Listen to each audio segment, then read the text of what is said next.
Good evening. This is a meeting of the City of Pinole Planning Commission, and we would like to welcome you, whether you are here in person or you are online. And my name is Ann Moriarty. I am the chair, and we will be going through several things tonight. But first of all, if you need to watch the meeting, you can obviously be here in person. You can watch live on channel 26, or go to the city's website where it will be live streamed, or you can go via a Zoom video conference. And the webinar ID for that webinar is 876-3714-9010. You can also reach by phone 1-669-900-6833 or 253-215-8782. So we welcome your comments. Today, as we get started, we'll give specifics regarding, there we go, sorry about that. We'll give specifics regarding the citizen participation.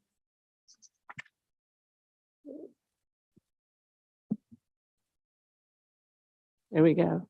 Hopefully that's okay. We'll give comments regarding citizen participation for the matter at hand tonight. But before we do that, I'd like to call this meeting to order. And please join me as we stand for the Pledge of Allegiance.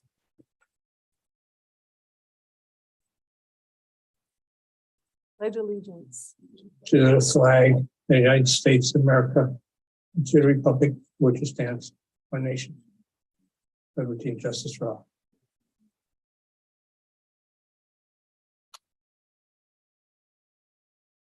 Before we begin, we would like to acknowledge the Ohlone people, who are the traditional custodians of this land. We pay our respects to the Ohlone elders, past, present, and future, who call this place Ohlone land, the land that Pinole sits upon, their home.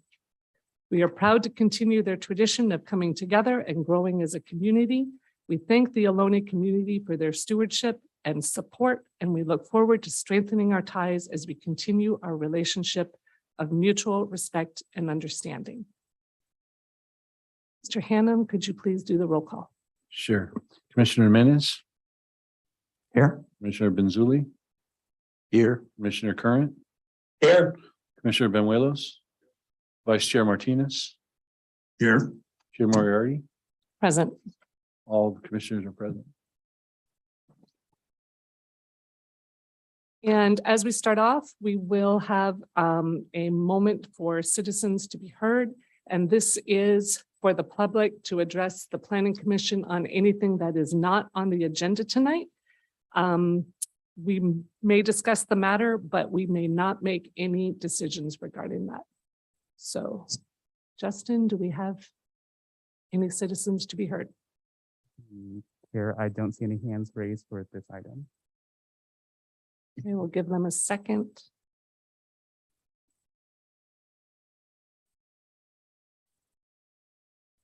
Okay, thank you. Then I'd like to go to item D, the meeting minutes. We'd like to, I'll entertain a motion or any discussion regarding the meeting minutes from June 27th, 2022.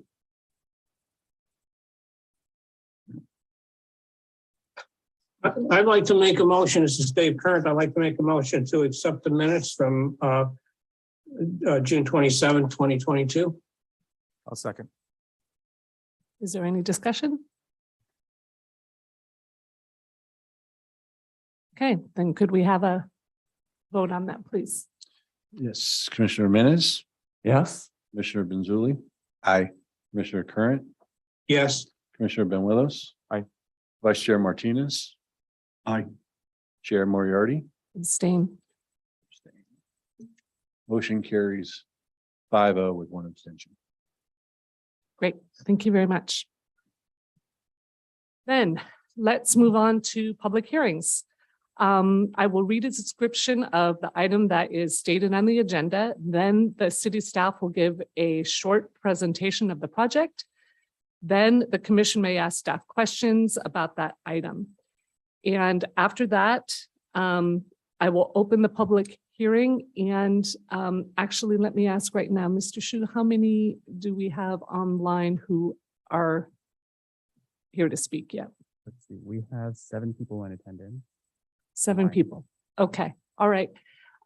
For tonight, we're going to start off by saying that our limit will be 3 minutes. And if it turns out that there are fewer people who are participating, then we may be generous with that time. But we'll start off with a 3-minute time limit for this evening. After we have public comment, then we will close that public comment. And I'm sorry, actually before the public comment, we'll have a presentation from the applicant and then we will have public comment.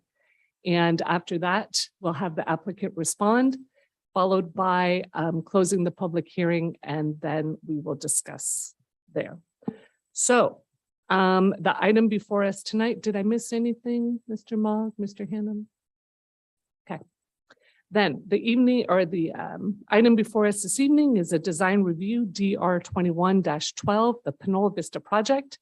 This is a consideration of a design review request for demolition of the existing vacant Kmart building and the development of a new 5-story residential building containing 223 units, as well as associated site improvements. I will say that tonight, the Planning Commission will only give a recommendation to the City Council. It is the City Council who will consider the entitlements and either approve or reject the project. So realize that as for tonight, we are slightly limited in what we can do as far as the Planning Commission goes, but whatever our recommendation is to City Council, that will be taken up at a later time.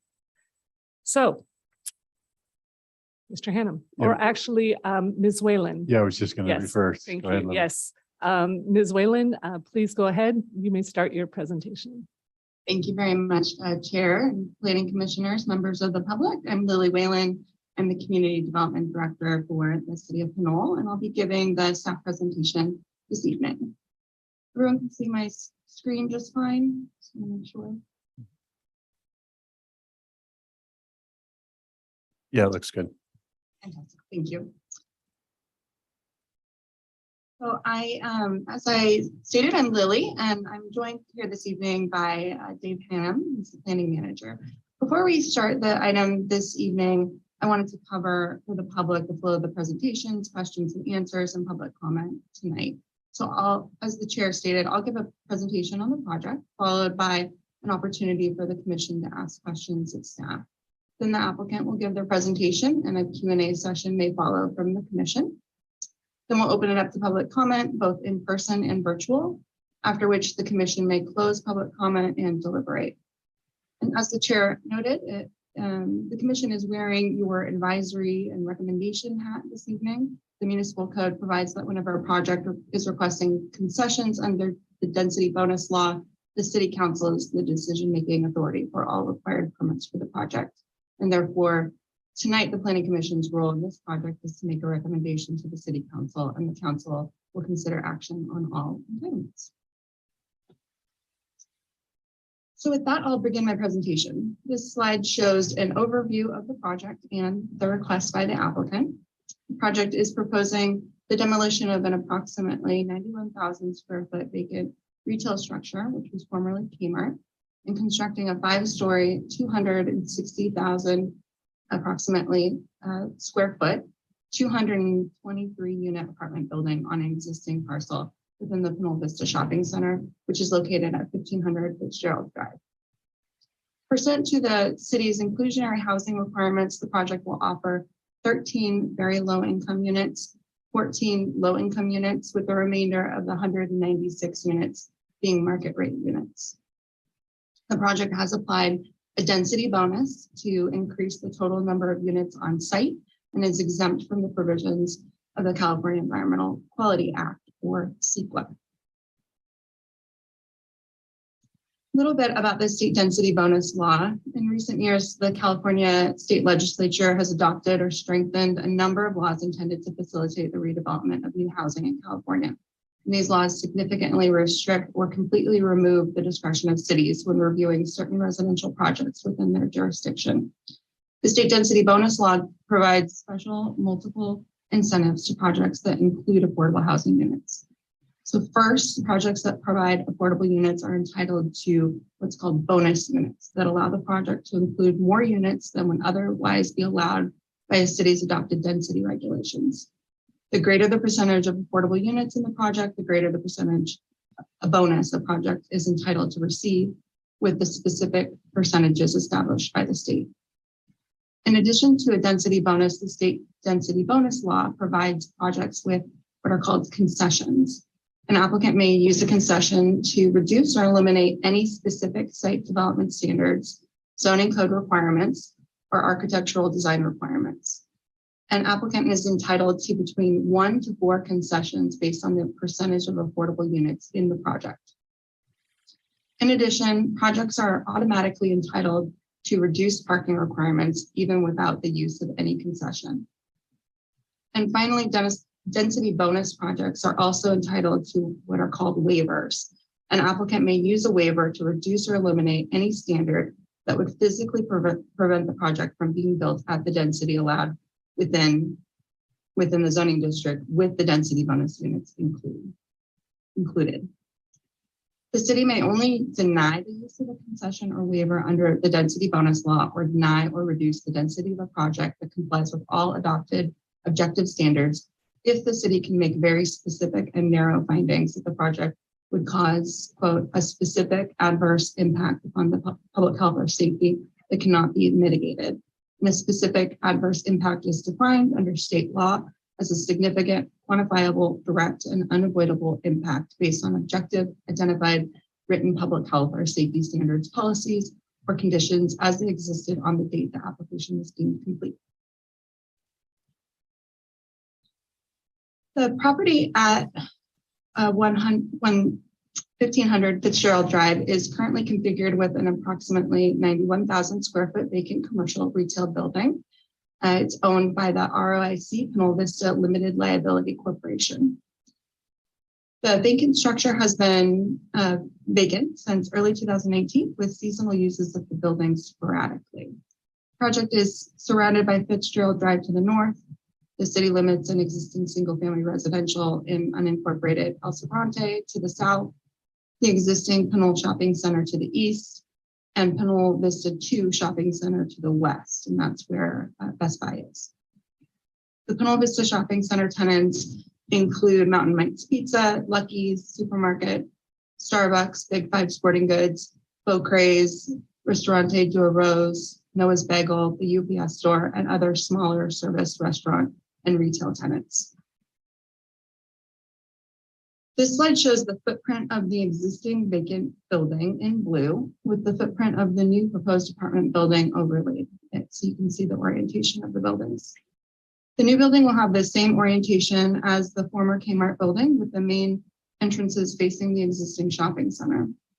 The front facade in the parking lot will be changed from its 45-degree parking stalls to 90-degree parking stalls. In the rear of the building, will add an additional row of parking along the building and have 3 entrances to the building that connects to the front lobbies. The sides of the building will include additional landscaping and a new passive open space for use on the southern end of the property. Landscaping will also be added to the front of the building elevation and within the 2 rows of parking. The proposed apartment building contains 5 floors of residential units. The ground floor level includes 3 major lobby areas and tenant facilities, including a fitness center, a leasing office, mailboxes, restrooms, storage for up to 160 bicycles, a lounge, and access to 2 courtyards. The units are proposed in 4 different configurations: studios, 1 bedrooms, 2 bedrooms, and 2 bedrooms plus an office configuration. And the proposed mix of units is shown on this slide. 3/4 of the units will be in 1 and 2 bedroom configurations, with the remaining quarter of the units in studio and 2 bedroom plus office configurations. Open space is provided with 2 outdoor courtyards, benches, and picnic tables along the southern portion of the property, a seating area in the leasing lounge area in the front of the property facing Fitzgerald Drive, and a rooftop common open space area on the north side of the building, the northeast side of the building facing Fitzgerald Drive. And units on the ground level also have private open space patios.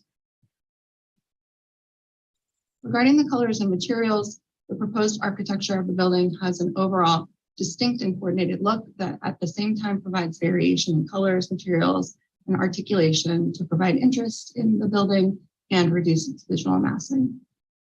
The ground floor is a mixture of brown and tan colored concrete base, vines, and planters. In order to better integrate into the existing shopping center, the applicant has designed the ground level at the front of the building to have the appearance of a commercial front with full-length windows, as well as covered sidewalks to give the look of storefront awnings. And in addition, the front living units on the ground floor, which face the existing shopping center, have raised patios to create an outdoor dining look. Levels 2 through 4 feature whitewash and a tan accent plaster. Level 5 is accentuated by gray horizontal siding that wraps the entire building. On all levels, there is a dark trim throughout. The elevations are also varied and punctuated with metal guardrails, glass and metal railings, and casement windows. The rooftop located on the northeast portion of the building offers an uncovered outdoor common space for residents, which includes lounge furniture, outdoor tables, and a barbecue area. And the rooftop common area will be landscaped with raised planters. Regarding parking and circulation, the project requires modifications to the existing parking area. Sidewalks and additional landscaping will be installed around the exterior of the building. The redeveloped parking lot for the project will provide 275 surface parking spaces that will surround the building. In general, all parking areas would be repaved with concrete. Existing landscaping strips in and around the existing parking area would be removed, and new landscaping areas that would consist of native shrubs and ground covers is being proposed. The apartment complex would be using 2 existing access driveways on the western portion of the property to create a loop around the building. Due to the building's design, parking will be added adjacent to the building on the rear and southern portion of the property, areas that are unable to be accessed right now due to the existing location of the vacant building. And in the front portion of the building, the parking lot is proposed to be adjusted to allow for 2 full rows of 90-degree parking. And these new rows will give the apartment an opportunity to create a new main aisle for the existing shopping center and also create a boundary for the residents. The residents will access the shopping center from a covered walking path from the apartment building to the western edge of the shopping center. The applicant will be required, through a condition of approval, to fence the project for the purpose of delineating the existing shopping center parking and the apartment complex. The landscaping would generally be refreshed around the building and in parking areas. The landscaping is native to the area and drought tolerant. Landscaping plan has been reviewed and has been determined to be in compliance with the municipal code regarding requirements for landscaping. Regarding trees in particular, there are 83 total trees within the development site. 29 trees are proposed to be removed, including 3 native trees, Italian stone pines, which are located along the property frontage of Fitzgerald Drive. These trees are classified as protected due to their size and are proposed to be removed to accommodate the development. The municipal code requires the removal of protected trees of this particular size to be mitigated with a minimum 36-inch box replacement tree.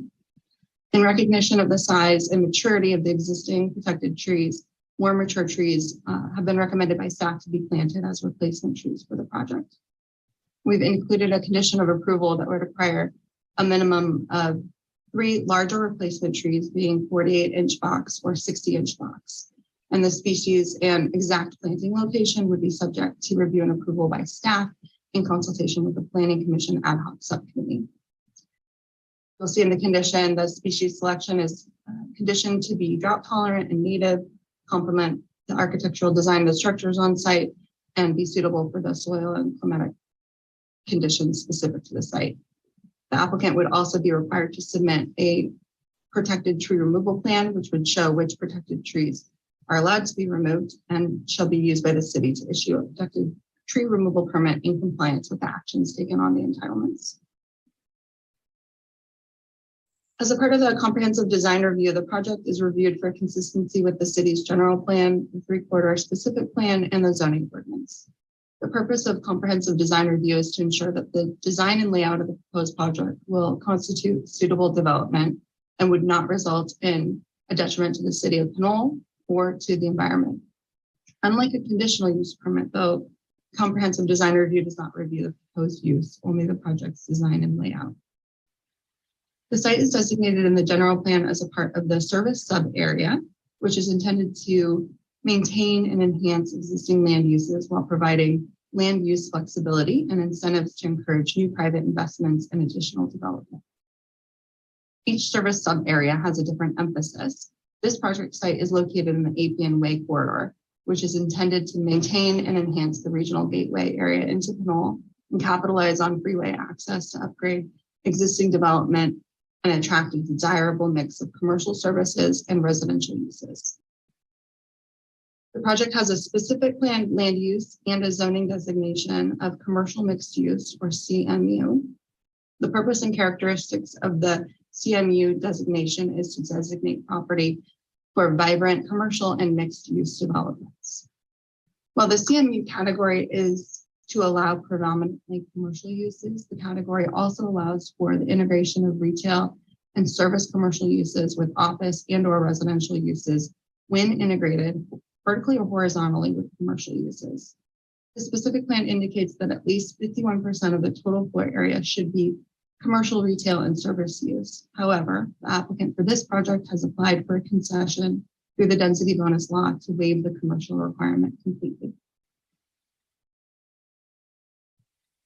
Table 614, apologies, in the specific plan, which provides the permitted uses in the Appian Way corridor, indicates that multifamily dwellings, such as apartments, are permitted use by right in that zoning, in that land use designation, in the specific land designation. The specific plan land use designation of CMU allows residential uses between 20.1 and 30 units per acre. At 30 dwelling units per acre, 78 units total are permitted on the subject site, which is 5.93 acres. The city's zoning ordinance requires that at least 15% of the units are set aside for lower income households. As the applicant is complying with the city's inclusionary ordinance at a 15% affordability level, the project is also eligible per state law for an up to 27.5% density bonus, or up to 49 additional units for a total of 227 units. The project proposes 45 additional dwelling units for a total of 223 units, with 96 of those units offered at market rate, 14 to low-income households, and 13 to very low-income households. The 223 unit development is a 22% increase over the maximum allowable density, which is less than the allowable density bonus offered by state law. Under the state density bonus law, the applicant is entitled to receive the requested 22% density bonus as a matter of right. Staff has compared the proposed project with the required development standards in the 3-quarter specific plan and the zoning ordinance. As I mentioned early on, there are standards that are being waived or modified consistent with the California state law for the project's provision of affordable housing through density bonus requests, when the project complies with the development standards of the city. The project provides for affordable housing consistent with proportions under the city's affordable housing requirements and under state density bonus law. Most federal and state housing assistance programs set maximum incomes for eligibility to live in assisted housing and maximum rents and housing costs that may be charged to eligible residents, which is usually based on their incomes. The Department of Housing and Community Development publishes an annual table of official federal and state income limits for determining these maximums for a variety of programs. The income categories are based on household size from 1 to 8, and the county median income. As a reference point in 2021, the Contra Costa County median income for a family of 4 was just over $125,000 annually. The table on the screen here illustrates the maximum annual income and associated maximum rents for a household of 4 in the various income categories, which are all based on the county median. You can see here that extremely low income households earn less than 30% of the median income. Very low income earn between 30 and 50%. Low income earn between 50 and 80%. Moderate earn between 80 and 120%. And above moderate are households that earn over 120% of the county's median income. In order to determine the maximum monthly rent affordable to households at various income levels, a standard of 30% of gross monthly income is used to account for housing expenses. And housing expenses for renter occupied units include monthly utility fees and renter's insurance. So using these key terms, the maximum monthly rent for each income category is shown on this slide. The project is proposing 13 very low income units and 14 low income units. It should be noted that the median income is adjusted annually, and therefore the maximum rents are not fixed rates through the life of the project, but adjust with the socioeconomic conditions in the area. The numbers of households that need to be offered those units remain the same though. The municipal code requires for all rental residential developments of 4 or more dwellings that at least 15% of the units must be offered for rent as affordable housing to lower income households, with at least 40% of those units affordable to very low income households. And so the project does meet the city's inclusionary housing requirements by reserving 27 of the 178 base units for rent to lower income households. The code requires 11 of the units to be reserved at the very low income level and the remaining balance of 16 units to be reserved at the low income level. However, the applicant has voluntarily elected to modify the mix of affordable units, offering 14 instead of 16 to low income households and 13 instead of 11 for very low income households, which adds an additional affordability for very low income households to the project and increases the overall affordability mix of the project. The affordable units are required to be dispersed across the various unit types in approximately the same proportions as the overall unit mix of the project. Regarding the applicability of state density bonus law, the project is eligible for an unlimited number of waivers and reductions that may be used to waive any development standard that would physically prevent this construction of the project at the allowed density. It's also eligible for reduced parking ratios entitled to projects qualifying for density bonus, and those have been applied to the project. And lastly, it's eligible for one incentive or concession since the project provides 15% of base units as units affordable to lower income households. The incentive or concession under state law means a reduction in site development standards or a modification of zoning requirements that results in an identifiable, financially sufficient, and actual cost reduction. The applicant is entitled to these benefits under state law, and the city is prohibited from denying these requests unless very narrow findings can be made, as I mentioned earlier on. Multifamily residential is a permitted use by right in the CMU zone. However, as I mentioned, the CMU zone requires that at least 51% of the project's floor area be commercial and no more than 49% of the floor area be residential. The total square footage of the proposed apartment building is over 260,000 square feet in size. The developer is entitled to construct this size residential project under the city's adopted standards and the inclusion of the density bonus units. If the developer were also to comply with the requirement to include a 51% commercial square footage, the project would need to include an additional 274,632 square feet of commercial space, which would presumably require the project to increase from its currently proposed 5 stories to 9 or potentially 10 stories. The additional commercial square footage that would be required would be approximately 3 times the size of the existing vacant Kmart building. Such a project would not require any concessions and would be entitled to waive the otherwise applicable height limit of 6 stories in Pinole. The developer has instead elected to use its concession to eliminate the requirement to provide 51% of the square footage as commercial. And staff has concluded that this is an eligible concession based on the mandates of the state density bonus law. Information has been requested on the fiscal impact of the project and on the city, given the change in use from commercial to residential. The city has obtained 2 analyses of the project's fiscal and/or economic impact for informational purposes. First, an economic impact study was prepared by the applicant's consultant, and the city had a fiscal impact analysis commissioned by a consultant. The 2 studies are attached to the packet for reference. And while the 2 studies have some overlap, they have some somewhat different focuses.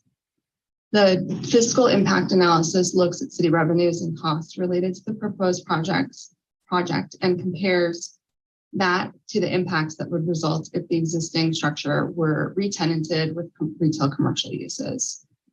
Whereas the economic impact study provided by the applicant considers broader economic impacts such as construction jobs.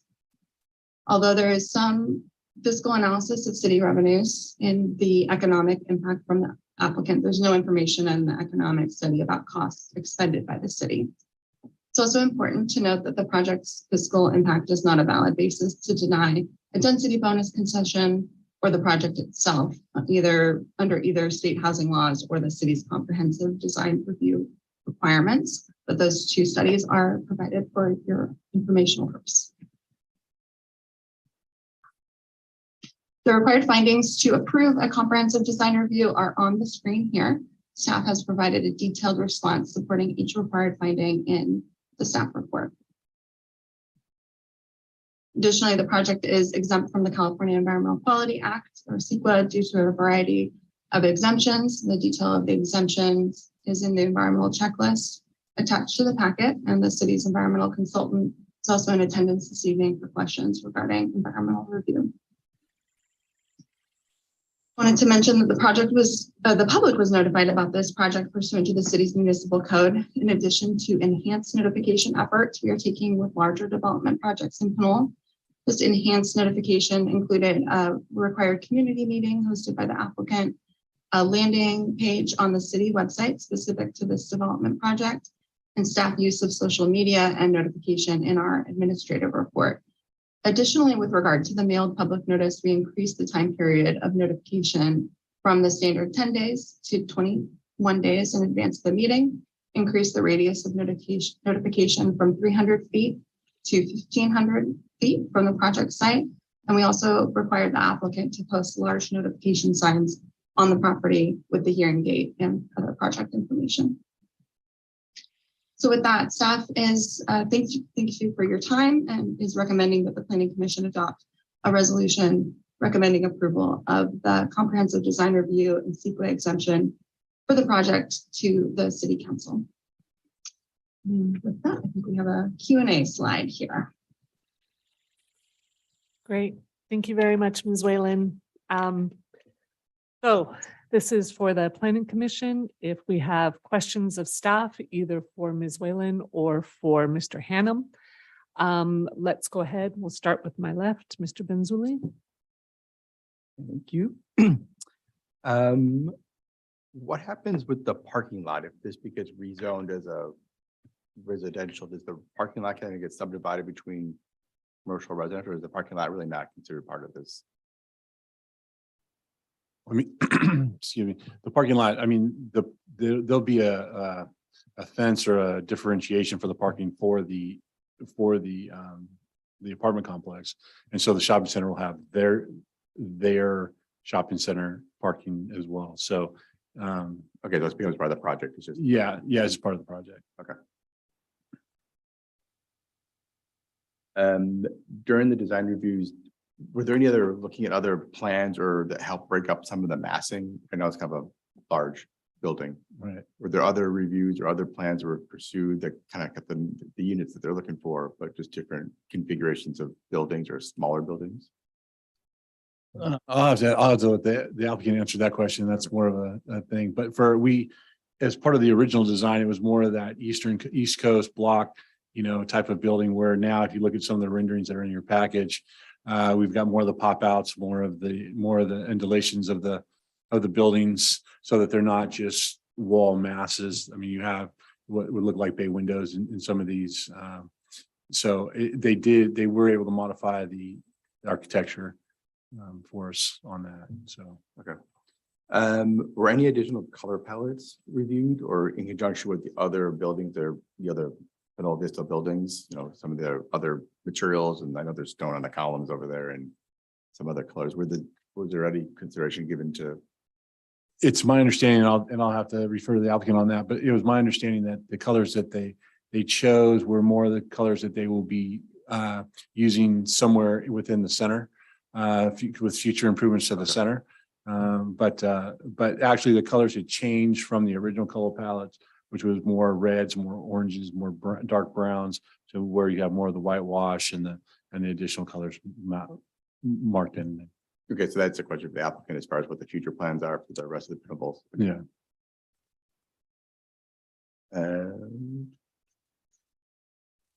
Is there any more information on the fence? Is it could be a wrought iron type of thing, or is it more just a chain link fence, or is there any more thoughts on what the fence is? Well, there's a sample as one of the figures in the design package. However, we will be working as one of the conditions that we'll be working with them to put that together. So, and I think that's an association with the planning commission ad hoc committee. I'll have to check the conditions, but I think that's where that's at. So we'll be working on the fence as well. If I could also, Commissioner, if we could grab the condition to review it, but we did frame the conditions so that the fence gates need to be high quality, of good materials, remain through the life of the building, Right. And then the design be reviewed by the ad hoc committee. And my last question is, was there a sun shading report done, or was that part of the analysis at all? I didn't see anything in the attachment, but wasn't sure. Or that not necessarily applicable to this type of building? It was applicable to this type of building. We didn't require a sunshade study to be done.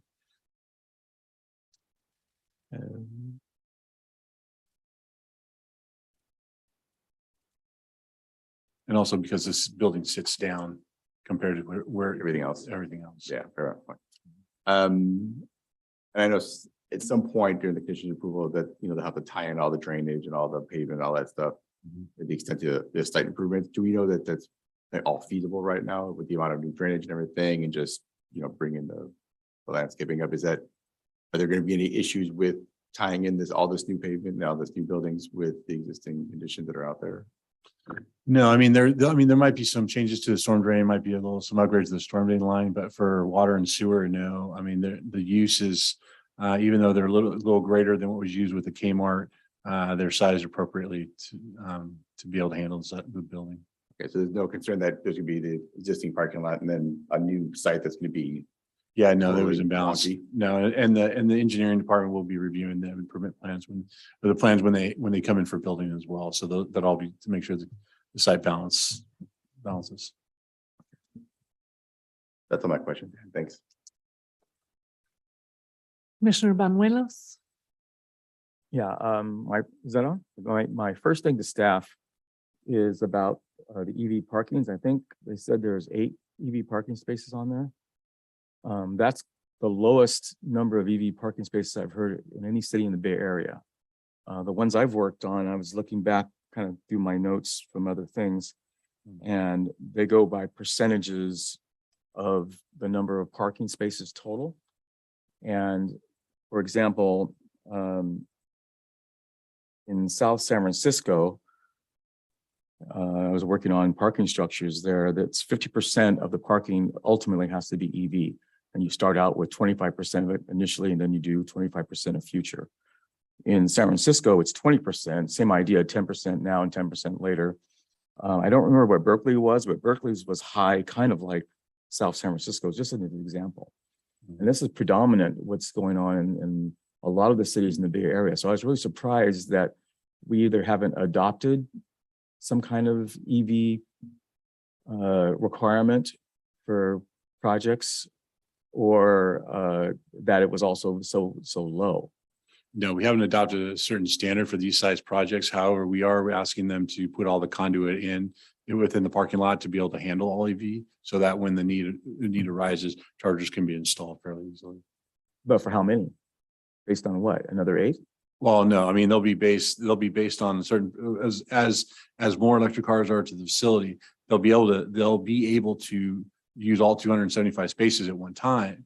But until they have the cars, they'll have the conduit in for that. But when the need is there, then they'll be plugging in the need as they go. Okay, I just kind of wondering what the end number would end up being. Which is similar to what we've been doing with the other projects. We've been allowing them to install, we've been allowing them to install certain EV stalls, but making sure that the conduit is in for future cars. And then we're requiring the same thing. Yeah, well, and this one is more significant because there's more cars Yeah. than some of the other projects. Maybe not the one up at the doctor's hospital, but the potential in terms of how that's getting dealt with, in the future. I'm mildly interested in the current, but I'm thinking more of the future, when after it's too late to put in any more conduit. Right. And someone will come back and say, well, now we can't afford it. Right. That's why the conduit will all go in now for all the spaces, but and that's what we required with all the other projects. And so. And then in terms of drainage, they have to do C3 as well. Is that right? Yes. Okay, so that's going to take up a lot of the rules. Does that mean that they'll be required not only to take the drainage off-site, but actually they'll have to do some on-site? Yeah, and there are some bio So retention areas in the front part of the property. So, and that's part of the redesign of that front part that they've done. So yeah, they've got to do some on site before it can be left. Yeah, I thought I saw those on there. I just wondering Yeah. if is that going to pick up everything? Just kind of piggybacking on your question. Yeah, I mean, based on what reviewed by Public Works, they said that the bioretention areas can handle it. So Okay. there's conditions in there when they submit their drainage plans that it all match what they put. So. Okay.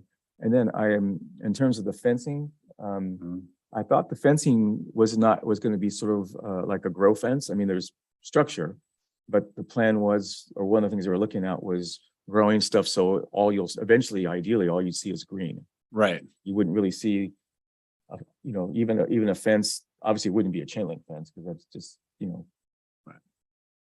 pretty bad. But the idea that I saw that I liked was the look once everything's developed, that it's green. It's planting. So the planting will be more prevalent as opposed to the fence structure. That's the intent, plan. I right? mean, that's why the fence structure, if you looked in the patent, the design pack, it's fairly thin in terms of, and it'll only be in terms of platform, we're looking at 48 inches, but then the landscaping is planted around it. So it will grow up over the fence, maybe not through the fence, but the fence will always be there, but the landscaping will surround it. And as it grows. Yeah, I've seen that Yeah. several times. It works pretty good. Mhm. Now, in terms of some of the open space, I know there's some roof decking you were talking about. Mhm. How's that getting accessed? Roof access is only coming up through the building. I mean, so there's an elevator that will be able to take residents from whatever floor they're on up to the roof access. Oh. And then they'll have the roof access and have the amenities on the roof. And corresponding stairs for fire exit. Right, corresponding stairs. And then on the other end, on the southern end, they are doing I'll just call it a natural area. They're not necessarily the area that would be on the southern portion of the building. They have a little outdoor area there as well for residents, but it's more just natural with some picnic tables and some so that residents can play, or the kids can go out there and play on some turf. And then they're having, I guess is that down where they're thinking about doing the kind of the playground on the hill kind of thing, I think. Yeah, I mean, it's not really a playground, but it's just natural. It's just natural area. Yeah, but somewhere for kids to play. Yeah, exactly. Okay. That's it for me for right now. Great, let's go to Commissioner Menes, please. All right, so a few questions for staff. First off, the whole ex parte stuff, do I do that now or do I do that when we get to the broader discussion / comment segment? We could do that now. Sure. So I had ex parte conversations with two individuals about this project. Peter Murray, who primarily had complaints about the tax base of this project as compared to the prior project, and Vice Chair Martinez, who had comments about the potential benefits of having some of the areas in the project be shifted over to minor sales tax generating uses. That's all on that point. Then moving on to my questions to staff. I have a few typographical comments, sort of, and those I can go through relatively quickly. Page 4, condition number 10. Storm should be storm, not strom, or 10B. For soils report, page 10, item number 31, there should just be 1A soils. There's no need to have multiple there. For page 11, public works inspection, I assume it's 48 hours prior to the starting of any work rather than just starting work. Let's see, there was a more significant one.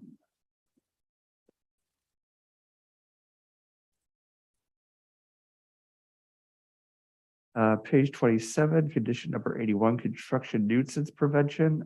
81B, talking about Pinole Middle School being in session, limiting construction related traffic on Appian Way. I think that's still a carryover from our prior project. And I think that it could actually interfere with this one because I mentioned at least some of the construction materials are going to be moving through Appian. So I suggest we might want to strike that. Condition number 85 on page 30. I assume there's supposed to be something here. The system shall include something, not sure what. I assume that's going to be updated. Public area lighting is still flagged as for commercial and industrial buildings rather than residential. On page 32, condition number 91, fire code conformance. As I recall, the last 5-story building that we did, there was a condition requiring that the building meet certain high-rise standards. And I don't know whether that sort of falls under this condition or whether it would be somewhere else or whether it's simply not needed here. It's simply not needed at this point. Okay. So it's just slightly smaller than the prior building? Well, it went on the height. Actually, that because of the in the last project, the building, I think it was Vista Woods you're probably thinking about. The land rose, I mean, the property kind of rose, and so the building rose to a certain level. And so they wanted to have a little bit of the high rise. They've worked it out. The developer and staff has worked it out of what they need to do in terms of requirements for that. So they're not necessarily doing all high rise stuff. The other caveat is that most high rise conditions arise when the building starts getting above 75 feet. So, okay. And so this building does not reach 75 feet.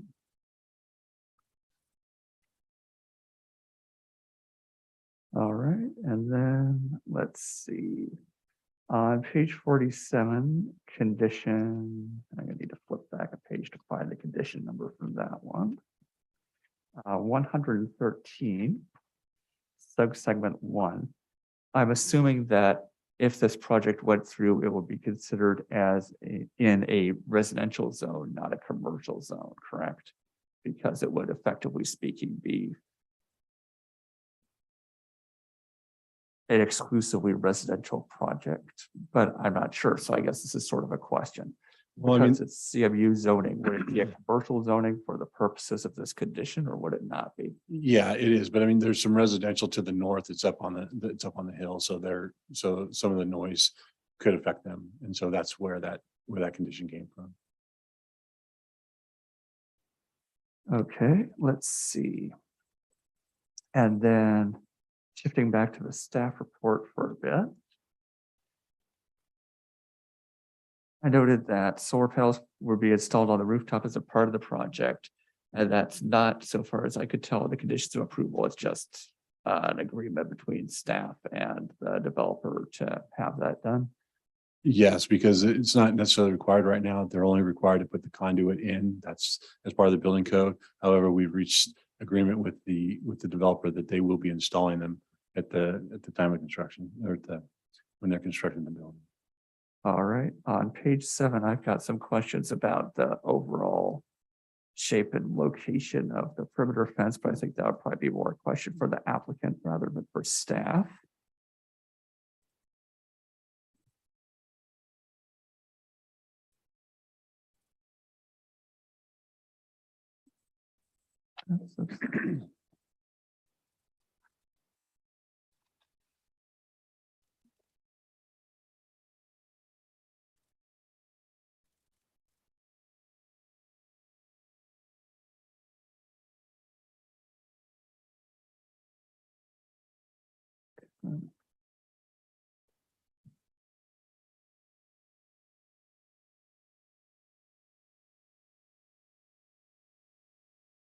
Thinking into both the CEQA analysis as well as the air quality and greenhouse gas assessment, I noticed that, and you can see this on page 48 of the CEQA analysis, talking about the projected greenhouse gas emissions for the project cumulatively and per capita. I noticed that basically the requirements linked to that only apply if per capita and total thresholds are met. So I was wondering if you could maybe explain that a bit, because it looks like it would meet the total threshold, but it wouldn't be per capita. So is that just intended to incentivize denser development, or? Yeah, I'm going to refer that to our environmental consultant. So if Olivia, if you're on, there she is. Hi, good evening, Olivia Urban, environmental planner.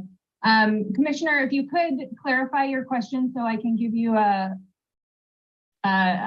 focused response, that would be helpful. I understand you're asking about the thresholds for greenhouse gases and the per capita. Right. So on page 48, it says the substantial emissions threshold for operation of the proposed project are predicted to be 1,260 megatons of CO2e in 2025 and 1,125 megatons of CO2e in 2030, which exceed the GHG significance threshold in metric tons per year of the service population emission for the year 2025 and 2030 are predicted to be 1.9 and 1.8 MT CO2e per year per service population, which are within the service population threshold of significance for service population. However, to be considered an exceedance, the project must exceed both the GHG significance threshold in metric tons per year and the service population significance threshold in 2030. Therefore, it will not result in a new significant impact or substantially increased severity. So my question is, why does it need to hit both of those thresholds to qualify? Okay, sure. So yeah, that is what the air district's guidelines say for when you look at greenhouse gases, and your instinct, I think, that you were hinting at before was correct, that it is because when you have a higher per capita, you end up having a more efficient per capita greenhouse gas. So yep, the higher density, the lower per capita GHG emissions. So it sort of is this incentivizing to have higher density, because then you get fewer per capita emissions.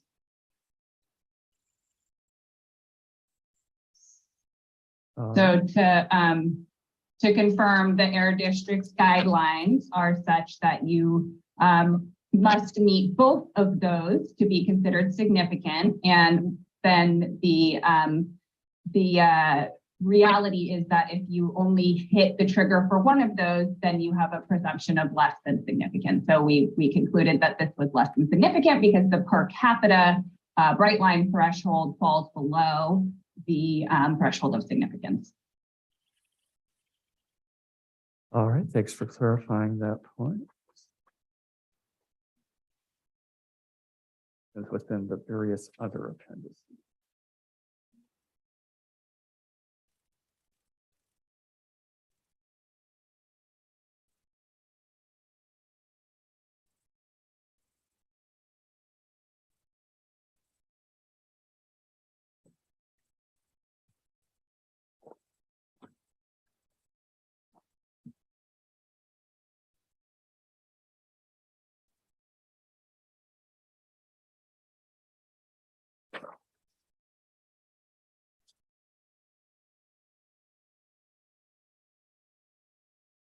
All right, I'm also going to have some comments, but I understand those are to be saved for later.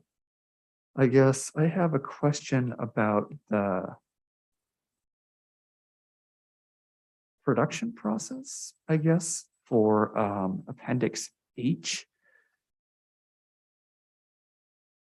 I'm not sure whether it was just a printing issue or the way that the document was framed, but the text for a lot of these is sufficiently blurry that it's challenging to read, even looking at it more closely, like the font was printed small enough that the printer couldn't quite print it right or something. So I'd suggest maybe having slightly larger pages in the future, perhaps rotating them to be horizontally on the page rather than vertically. I don't know if that's really more of a question or a suggestion. My apologies. But it was definitely something that I noticed reading over that particular appendix. I imagine it would be challenging for members of the community reading through it as well.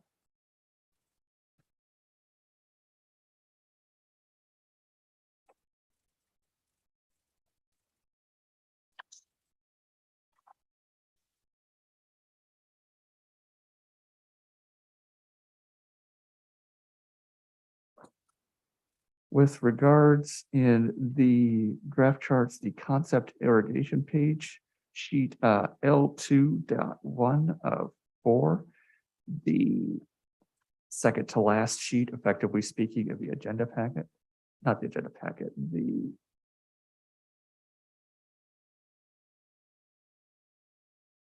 general project information packet. I noticed that subsections 8 and 4 were flagged as being very high water use. It looked like they were effectively speaking just lawns in the illustrations. Is there a particular, I suppose this may be more of a question for applicant than for staff, so I'll hold that for later. But I do have inquiries about that.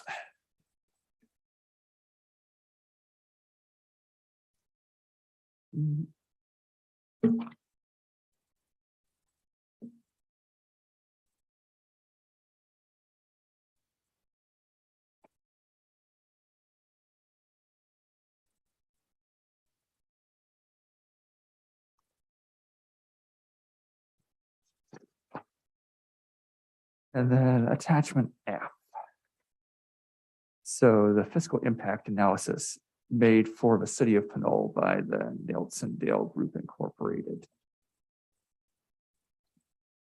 It looks like basically, if you look at table 1, it contains most of the core points, that the primary difference is that the city assigns a lot more expenses to a residential development, I guess, because it's primarily doing it on a per capita basis. I guess my question is, does the city in any way consider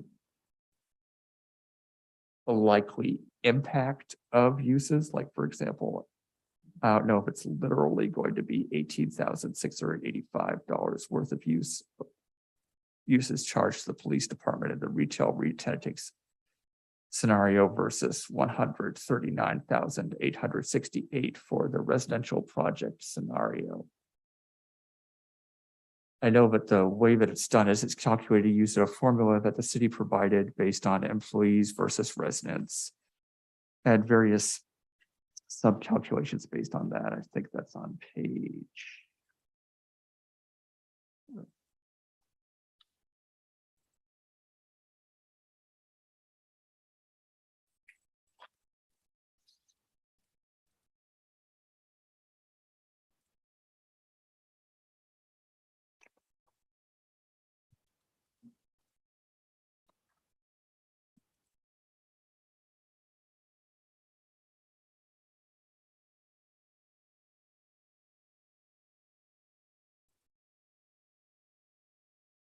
Right, so for stuff, table B9, for example, you see for the retail re-tenanting scenario, you see allocations of the franchise tax, business license tax, UUT, fines and forfeitures, and so on. And I get that that makes sense for revenue purposes. I'm just not sure that.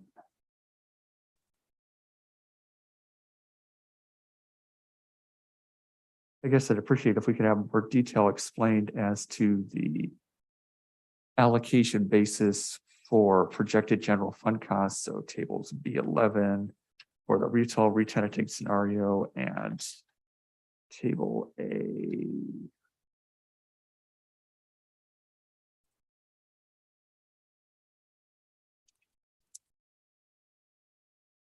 I believe, for the residential redevelopment scenario. So basically, has the city considered or could it use a predicted impact, or is it just pure, or is it just required to do a purely resident versus employee breakdown of projected expenditures there?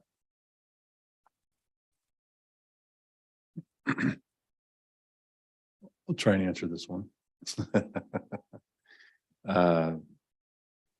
Basically, when they put the formulas together, they have to use for commercial, they have to kind of compare kind of apples, oranges with employees to residents. So with the number of residents that'll be in the building, as well as the number of how many employees will go, that's where the formula gets put together. And then the formula then, gives us what those numbers are. The exact numbers, we don't know until we get the building built and the residents in there and the issues that arise within the building. But these are just some basic calculations based on some formulatic economic scenarios that we could put together. So that's in a nutshell. But until we get the people in the building, then we'll know. We know that residential does, because it's a 24-hour service, pretty much, meaning that there are people there for 24 hours a day, where the commercial has a break in the system. We do know that that we will have probably more services go to the residential building. But most of this is just using formulas that have been used to calculate what those costs are going to be. But we won't know the actual real costs until all that comes in. But so it's an estimation. Right. I'm not saying that it's necessarily going to be accurate or inaccurate. I get that you have to choose a formula, and that whichever formula you end up choosing, it's going to be based on certain assumptions and models and simplifications. That's just inherent to the nature of modeling. Right. I guess.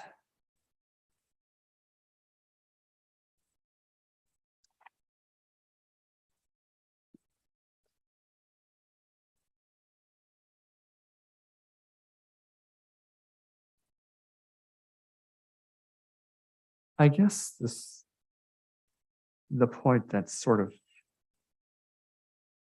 maybe what was confusing me is that for the commercial uses, it doesn't seem to account for customers, people passing through it all. It just accounts for the employees, and that's it. So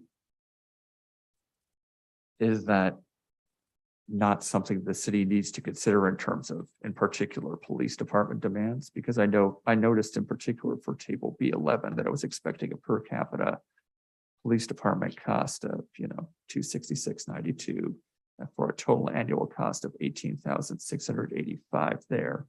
And if you look at A10, it's saying, per capita cost, again, $266.92 as you'd expect, but a total annual cost of $139,868.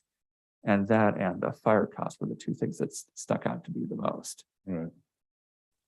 That I don't know. I'd have to refer to the company that put the study together. Right, because I get, for just purposes of, doing comparisons to comparisons, you could just say, oh yeah, there's not going to be any residents in a retail situation. So you can just back that out entirely and just have it be calculated for on-site employees. But it seems like for police in particular, maybe a bit for fire, probably not as much for community development, public works, community services, and city general costs overall, that zeroing out the residence factor and not having any factor for customers coming through seems like it might. Commissioner, and you know, the individual who wrote this report, you know, isn't available tonight, but I would hazard a guess that the use of employees takes into account customers, such that the more employees you have, the more customers you have, as sort of a rough estimate in that sense. And so maybe factored in that way.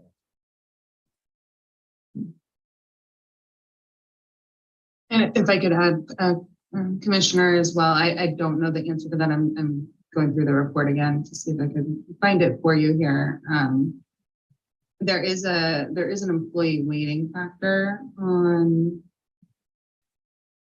page 27 of the report. As Assistant Attorney Mog indicated, the consultant is not here tonight, but we could, collect comments from questions and comments from the commission and get those addressed prior to the council hearing. Certainly, because I think it's definitely important when we're doing an analysis of, the impact to the general fund caused by this project that we have, that we're considering insofar as the limitations of our modeling permits all of the relevant factors. And I'm not sure whether this does, but we'll see. And I assume that the consultant will be able to get back to staff and update before this goes to the council at any rate. It was just a point of curiosity that I had there. And I believe that's all of my questions to staff. Thank you, Commissioner Benes. Let's go to Commissioner Current, please. Thank you. You know, a project like this makes me glad that we're able to do things at home, because I can spread all this stuff all over the bed. Of course, I don't know how I would do it in a council chamber, but I'd like to thank Commissioner Mendes about the questions. They were very good questions. I only have a curiosity question. The parking lots are going to be changed from the initial orientation of 45-degree parking stalls to 90-degree parking stalls. And although the project meets the state statutes as far as parking goes, I still think that there could be parking issues. Whenever there are parking issues, I look at overflow, and of course, the shopping center probably would offer some overflow. So I'm not too concerned, but I'm kind of curious about how much more parking at 45-degree gives an area versus 90 degrees. Is there a formula for figuring out what the advantage of 45-degree parking is over 90-degree parking?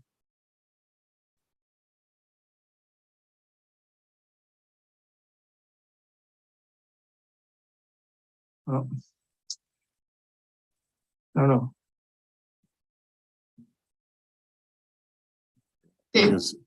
What's that? Okay. I didn't know who was going to. Sorry, I was just going to say, Commissioner, that's a great question, fantastic question, and now I'm curious myself. I don't know the answer to it.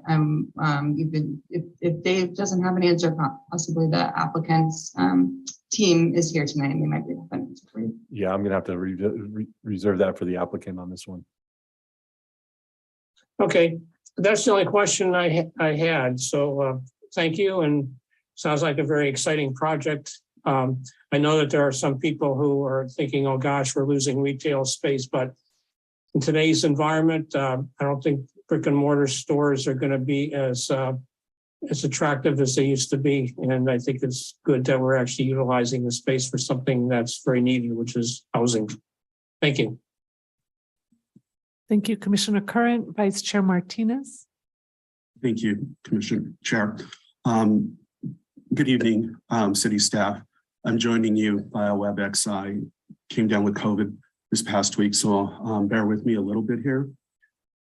I just also would like to share with everybody that I had been contacted by this developer to discuss improvements to this project.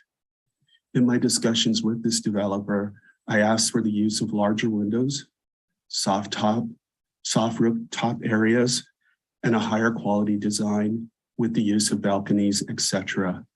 Having lived in a 22-story building for a couple of years in my life, I realized that there's some significant value in having larger windows and all the things that I asked the developer for to be included in this project.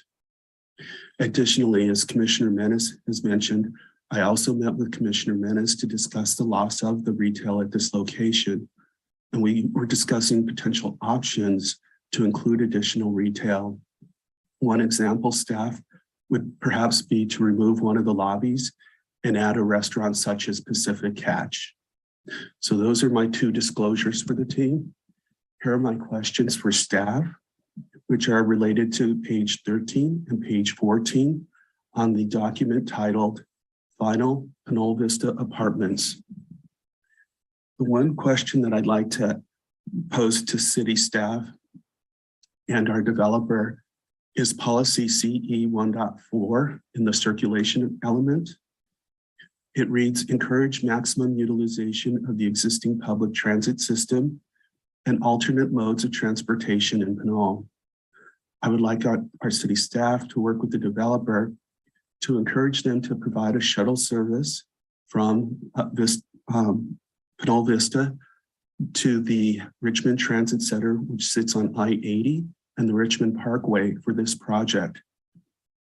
If possible, the shuttle would be able to provide service to the residents from 6 a.m. to 9 a.m. and then again from 4 p.m. to 7 p.m.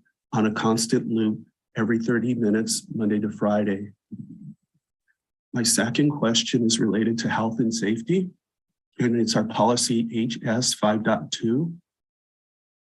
Encourage mixed-use developments that put residences in close proximity to services for employment, transit, schools, and civic facilities and services. I would like us to work with the developer and put away a fund of $100,000 to be set in a deposit for us to add a clean walkway that on the southern side of the facility behind both a Kmart and Best Buy. This would enable our students to safely walk to the neighboring West Contra Costa Unified School District. So we need an easement for the walkway. I also spoke with Luz Gomez with Contra Costa, with our Contra Costa, safe routes to school. And we did validate that the county would be willing to help the city of Pinole with making sure that that walkway is a good, efficient method for the students to get to the schools. Additionally, I took the pathway would also need to connect into Stallion Road, which is at the end of a cul-de-sac for the students. I also took the liberty of reaching out to Jamila Smith-Bolds, which is Ward 1 for Hercules and Pinole. And she indicated that the schools that are behind that particular location, their numbers are low enough that they could receive some of the students just utilizing our open enrollment platform. With that, those are my comments for the developer and for city staff tonight. Thank you. Great. Thank you very much, Vice Chair Martinez. My questions, most of them have already been asked, but one question I just wanted to confirm that choice of trees and landscaping will be okayed by the ad hoc subcommittee. Is that correct? Okay. So also have we, so we have not received a solar site plan or a site plan that has the solar installed, just the wiring? Right. I mean, they'll, as when they submit their building permit, they'll have the panels and where they'll put the panels and all that kind of stuff. So, I mean, there was an illustration, I want to say in one of the renderings that showed some solar panels, but they will be installing them based on. Okay, I didn't see that. Did anyone see that?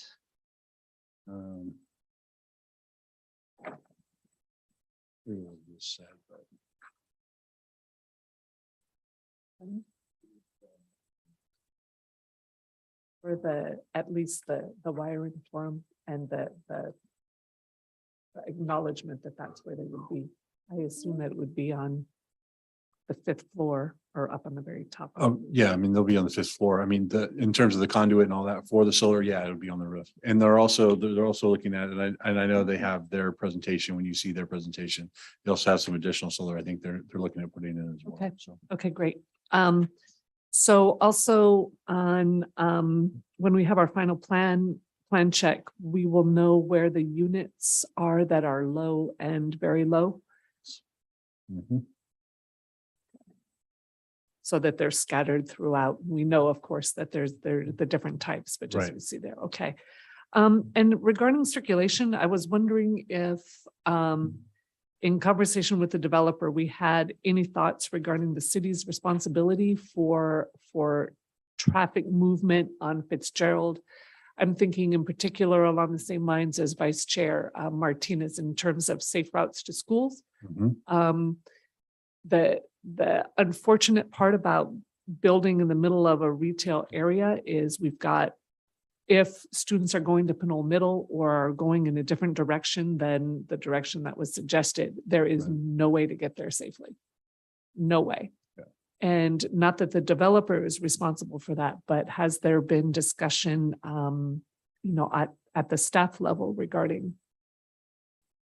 About safe routes to schools and working with the schools. Yeah, I mean, we have been working now that there are more residential and commercial areas that we're putting in. We are trying to work with the schools to see, because they have the safe route program, and we would just have to develop that safe route, how we would do that.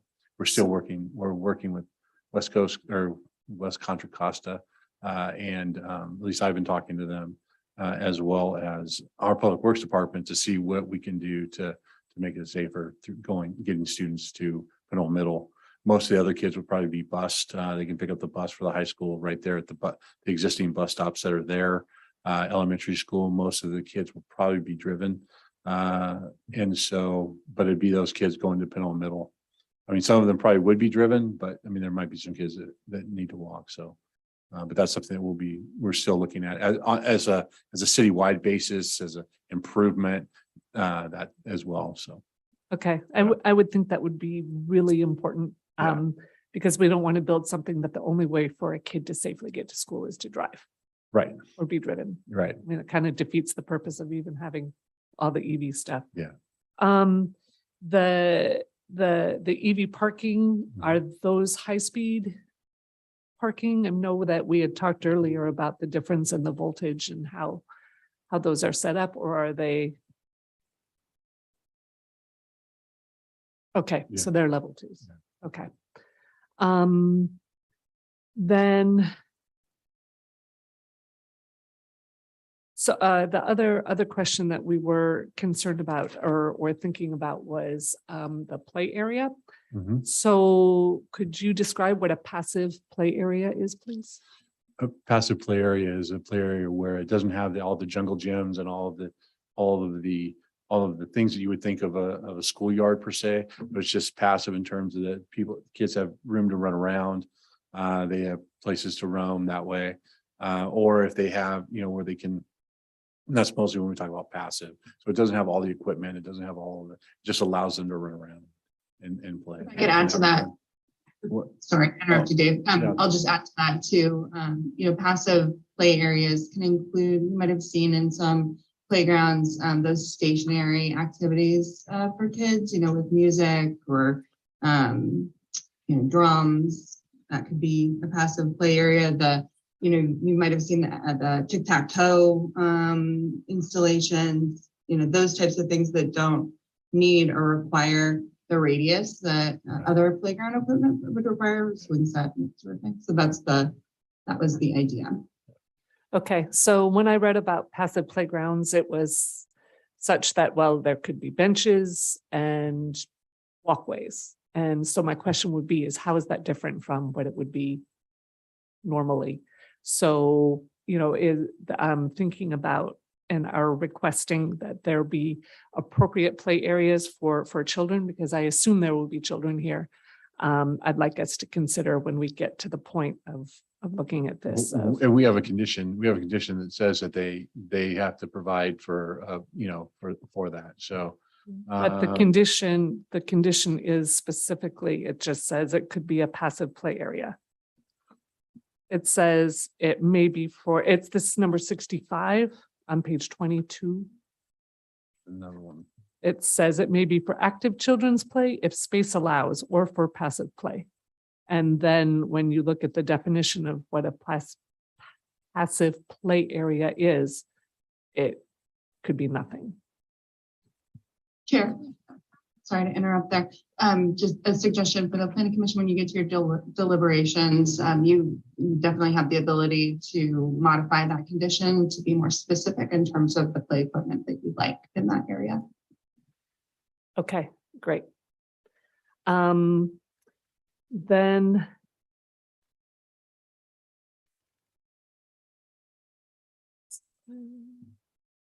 I know there have been questions regarding fire access. This is a 55-foot tall structure. And I didn't see any issues here. Have you had any other discussions with the fire department regarding access? No, they reviewed the plans and they thought they had enough, they have all the necessary clearances to be able to bring their trucks in and on both sides of the access, on both sides of the building. So that was our last set of comments with the fire department. That was Great. Okay, thank you. Madam Chair, can I add a little bit to your last question? Yes. When the fire department looked at that, they confirmed that they have the equipment to go up high enough. You know, if they're fighting a fire at these buildings. yes, and then they also have mutual aid agreement with Hercules Fire. So not only our own fire, but usually they're mutual aid. So if there is any additional apparatus that is needed, it'll come as part of the mutual aid agreement. Actually, it's automatic aid agreement with Pinole Hercules Fire Department. Or yeah.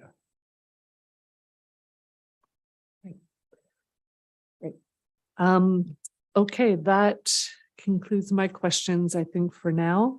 Thank you for that. And great, go ahead. Sorry, I would more. In regards to the Nados and Dale Group report, and if you can't answer, that's fine. I said they're not here. I know this is done at the request of the city. Is it something that the city funded the actual report, or is it something that the applicant funds to create? We funded the report. Okay.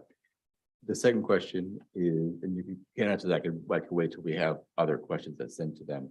I know they kind of broken up into, a conservative approach, a response, and then an aggressive response as far as how the retail bounces back, I guess. Mm. Is there a standard definition, or is there a explanation of how those two vary? I mean, I understand conservative versus aggressive, but is it one more, housing in context with like the COVID stuff that's going on in recent times, or is it just a standard response regardless of pandemic, not pandemic? Is conservative, one more, based on the economic situation of the country as a whole? How do those two bookends work? That's a question we'll have to ask Okay. the consultant. Okay, great, thanks. Should create a list of questions for the consultant. Okay, then any other last questions of staff? Commissioners? No? Okay, then I would like to open up the public hearing. And we will first hear from the applicant. We have a presentation. Those of you who are going to be speaking, I ask that you say whether you're in favor or opposed to the project, and make sure that Mr. Shu has your yellow card, please, before we get there. Okay, thank you.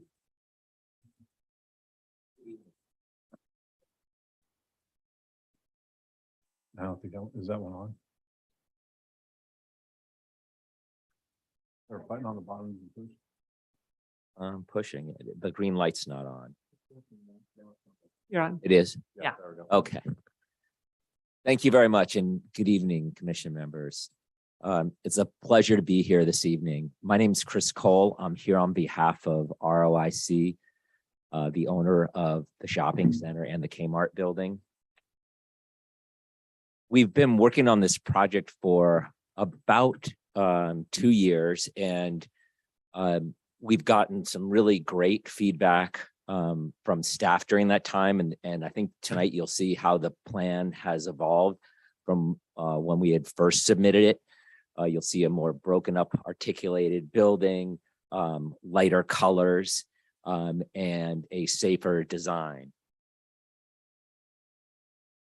Tonight, we're here to talk about the reimagining of the Kmart building, a building that sat vacant for 4 years.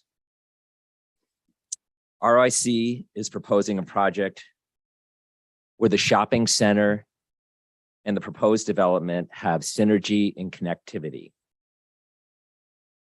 Can we get our slides up too? Would that be possible?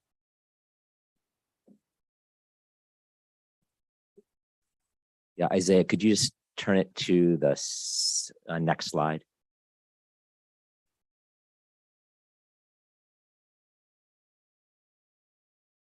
Who's running the slides? Is it our staff or? It's our architect, Isaiah Stackhouse, Okay, from great. David Trachtenberg's office.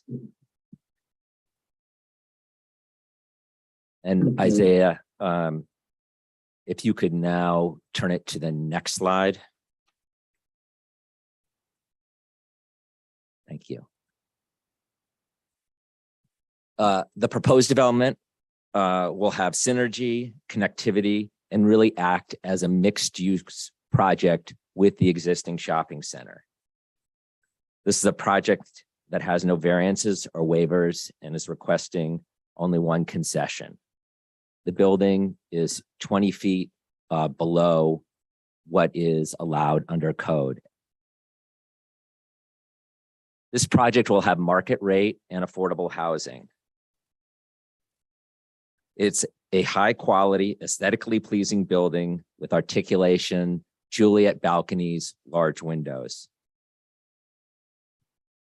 It's a safe, secure site with a fence that will cover in landscaping that will allow vegetation to grow up it and act as a green fence. The site will have gates, cameras, and security to get into the building. This project reduces the average daily traffic to the site and also keeps the level of service along Fitzgerald as it is now. We're proposing adding a crosswalk across Fitzgerald, a lit crosswalk that will create better connectivity on both sides of Fitzgerald. We have sustainable features, which we'll cover as well. Solar on the roof, covered carports with solar on them, and EV charging stations. We also, on our analysis, show a net positive revenue to the city of Pinole. This project is also supported by our existing tenants who welcome additional foot traffic. This evening, we're going to break the presentation down by our consultants. First, the COO of ROIC will be speaking. He's going to talk about ROIC in general, when ROIC purchased the shopping center, and the continued reinvestment by ROIC in Pinole, as well as the changing nature of retail. I'll cover the project traits, safety, sustainability, the economic benefits, and our tenant feedback. We are going to go through architectural drawings where I think you'll see from perspectives. I think the elevations that were shown earlier don't show how far we've come along with breaking the building up and articulating it. The civil engineer will talk about the drainage and the water we're retaining on site. And the landscape architect will talk more about the play areas and the open space. We'll also be covering traffic on Fitzgerald, as well as parking both at the shopping center and on the new proposed project. And that will conclude our presentation. And if there are no further questions for me, I would like to turn it over to the COO of ROIC, Rich Schobel. Thank you. I appreciate the opportunity to speak with you tonight and introduce you to ROIC. ROIC is a publicly traded real estate investment company, and we specialize in owning and operating grocery anchored shopping centers up and down the West Coast of the country. The team here at ROIC has been acquiring and managing, leasing and operating grocery anchored shopping centers for going on 3 decades. We originally were attracted to the Pinole Vista Shopping Center because of the grocery component with the Lucky grocery store. Isaiah, next slide, please. Initially, we purchased Pinole Vista in 2011. We've been in the Pinole Vista community for over a decade. Since acquiring Pinole Vista, we've made some significant investments in the property, including facade upgrades in excess of $3 million, improvements to the ADA access throughout the property, working hand in hand with the city of Pinole on those upgrades. Subsequent to our acquisition of the general shopping center, we also had the opportunity to purchase the Lucky ground lease and land. Lucky sits on its own parcel. So we made a second investment in 2015 to acquire the Lucky grocery store. And then as the slide shows you, in 2018, Kmart was still operating on the property. But Kmart, as I think many of us knew at the time, was on their last leg, but we had an opportunity to purchase the underlying lease. And the goal when we did that was to re-tenant the space with a better retailer. And we'll get to the history of the Kmart building here in a second. And then finally, most recently, just last year, we made an additional investment in the property when we were able to acquire the Goodyear building. So right now we own the majority of the property. There are a couple of the out parcels that we do not own, but we show our commitment to the property throughout the year since we've acquired it a decade ago. Next slide, please. So here, this slide shows some of the improvements, some of the befores and afters of the property. As you can see here, we went in and redid the signage, upgraded to more modern signage, some significant landscape upgrades. And then after acquiring the Lucky grocery store, working in conjunction with Lucky, we extended their lease for a long term and invested some additional capital to upgrade their facade. And they converted this store to their newest concept, Lucky of California. Next slide, please. So Kmart, as we said, purchased in 2018. Our intention was to find 1 or more tenants to occupy the building. The building is, just about 90,000 square feet. Unfortunately, given changes in the marketplace and the demand for box retail, the space has sat essentially vacant for approximately 4 years. Next slide. So once we got the building acquired, we employed our in-house leasing. We do all of our own leasing in-house. Our portfolio of 90 shopping centers is in excess of 97% leased. Our leasing director, Amber Wright, is based in the Northern California region.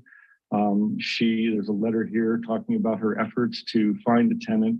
It would have been economically more viable for us to re-tenant the box as is. Unfortunately, while we had some interest, some of the building infrastructure was not up to speed as it relates to the current needs of tenants. And then, as identified in the slide here, box retail ran into some very difficult years, and we were unable to secure a tenant. Next slide, please. So because the retail market and the box tenants had pulled out of the market, we decided to go out and try to think about what else could we do with this building. So we explored office, medical, warehousing, and residential. We engaged consultants to evaluate the site and the general community. And we, at the end of the day, determined that residential was the most synergistic with our existing retail. What appealed to us about this is these residents will be customers for the shopping center. And you'll see later today some of the support we have from our existing tenants. You know, while there is no retail in this project, the project is adjacent to a very, you know, well-leased and well-tenanted shopping center. And we just see a lot of synergies as shown on the slide between the customers being able to walk and get their groceries, support the restaurants and the other retailers. Next slide. At this point, I'm going to turn the call back over to Chris to go through the rest of the project traits. I appreciate your time. Great, thank you. Project traits, I've gone over some of them a little earlier, but the increased, the new crosswalk across Fitzgerald, we think is going to be a big improvement with connectivity across the street, as well as new sidewalks from the proposed project down to Fitzgerald. We're proposing providing a covered bus shelter right below Starbucks, where now there's just a bench. And you'll hear from our traffic engineer really encouraging our residents to use the mass transit both on Fitzgerald and the regional station. The project will have 27 affordable units, and the amenities on site, we have 3 times the amount of open space that's required. We have themed courtyards, one for more adults, one's for more children, and then we have also a an area up in the wooded area that's more open play area, a rooftop deck, and secured fencing around the property that separates the parking from the residential and the commercial. You'll see when our landscape architect gets up, we have drought tolerant plants, the rooftop solar. The reason there isn't a plan yet, I'll get into sustainability later, is we just don't know yet what's going on the roof. So we don't know how many solar panels we can get up there. But once we start getting into the roof plan, we will submit the solar panels layout. And then EV charging and bike stations. And I'll get into that later as well. But we're going to do 10%, which I believe our architect will get into kind of where in the code that is. Next slide, Isaiah.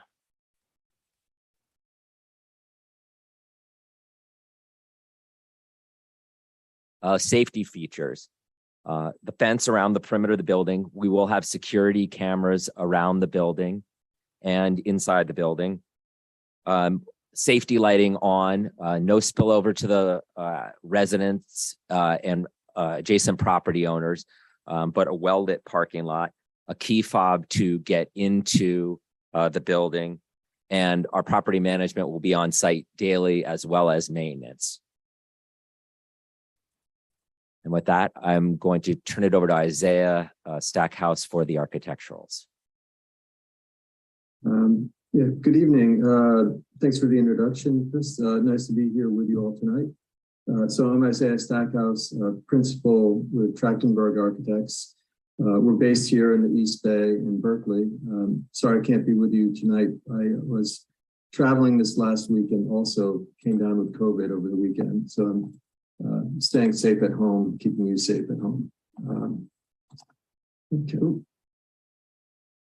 Okay, so as mentioned, it's a state density bonus project with 223 units, including 27 below market rate units. Again, it's 5 stories, 54'6" tall, which is 20'6" below the height limit. And again, it's fully parked with 275 spaces, 8 more than required.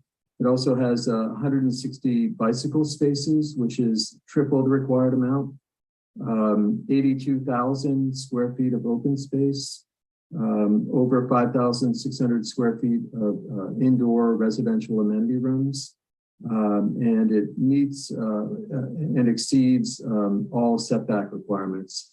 And really what's very unusual for this as a density bonus project is that it does actually fully comply with all of the architectural requirements for heights, setbacks, parking, and open space without any request for waivers or architectural variances. Here's the color and material board. We're proposing a high quality palette with warm earthy materials, stucco, middle horizontal siding at the top, and a green planted base at the active base. In terms of the design, we're proposing a classic base, middle, top partie with a highly articulated facade with bay windows, Juliet balconies, and a very strong cornice line. We're proposing a carefully detailed and crafted building that's designed to stand the test of time. Here is a open space plan. Again, 82,000 square feet of open space. Our landscape architect will go into more detail later in the presentation, but there's the front yard area, 2 large courtyards, and the large rear yard area. In addition to that, along the new sidewalk system here, there are private patios on all the ground level units and a roof deck up at the top floor. Here's the architectural site plan.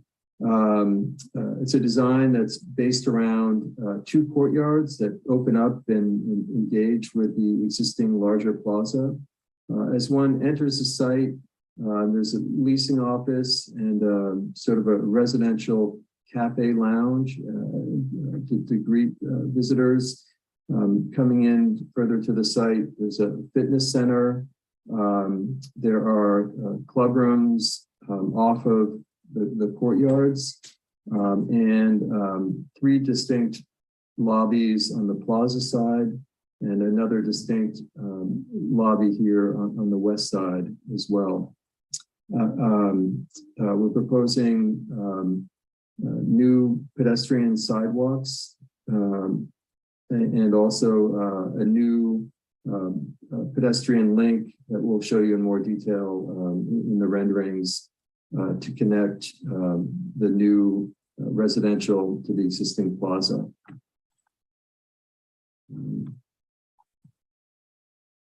Moving up, went 2 slides there. Moving up, this is the level 5 plan here showing an additional community room that opens up onto an outdoor roof deck here at this level. Here are typical unit plans. These are very generously sized units that are very furnishable, kitchen, living, dining, and furnishably sized bedrooms. The unit mix is 39% 2 bedrooms, 44% 1 bedrooms, and 16% studios. Here are the typical plans at the ground level where outside the new landscape sidewalk walkways, a few steps up onto private patios. Moving up to the middle level plans, we add bay windows and Juliet balconies. And then up at the top floor units, the units pull back a bit to create an articulated top that we'll see in the elevations on the next slides. So here are elevations, again, some strong base, middle, top. This is an elevation on the west side where there's a central lobby and there's a elevation on the north side where we can see the roof deck at the entry and the leasing office and sort of residential cafe lounge. The elevation, the east elevation looking from the plaza we're seeing again the roof deck, active leasing office, and lobby A, lobby B, and lobby C, fitness in the middle, and then these sort of terracotta areas are back within the courtyards as well. And there is a south elevation, again, strong base, middle top, and again, 20 feet below the height limit, including the elevator and stair overruns are close to 25 feet below the height limit for those items. Here is the entry view from Fitzgerald. Again, where you're greeted by the roof deck and the active uses here.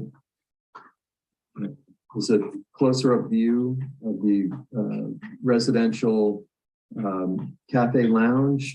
Opens up with indoor and outdoor seating. Very active base here with a planted green base. We have leasing office here, fitness down here, and again, the three lobbies facing out towards the plaza, engaging with the plaza. Next slide. Here's a view of the pedestrian connection between the new project and the existing retail.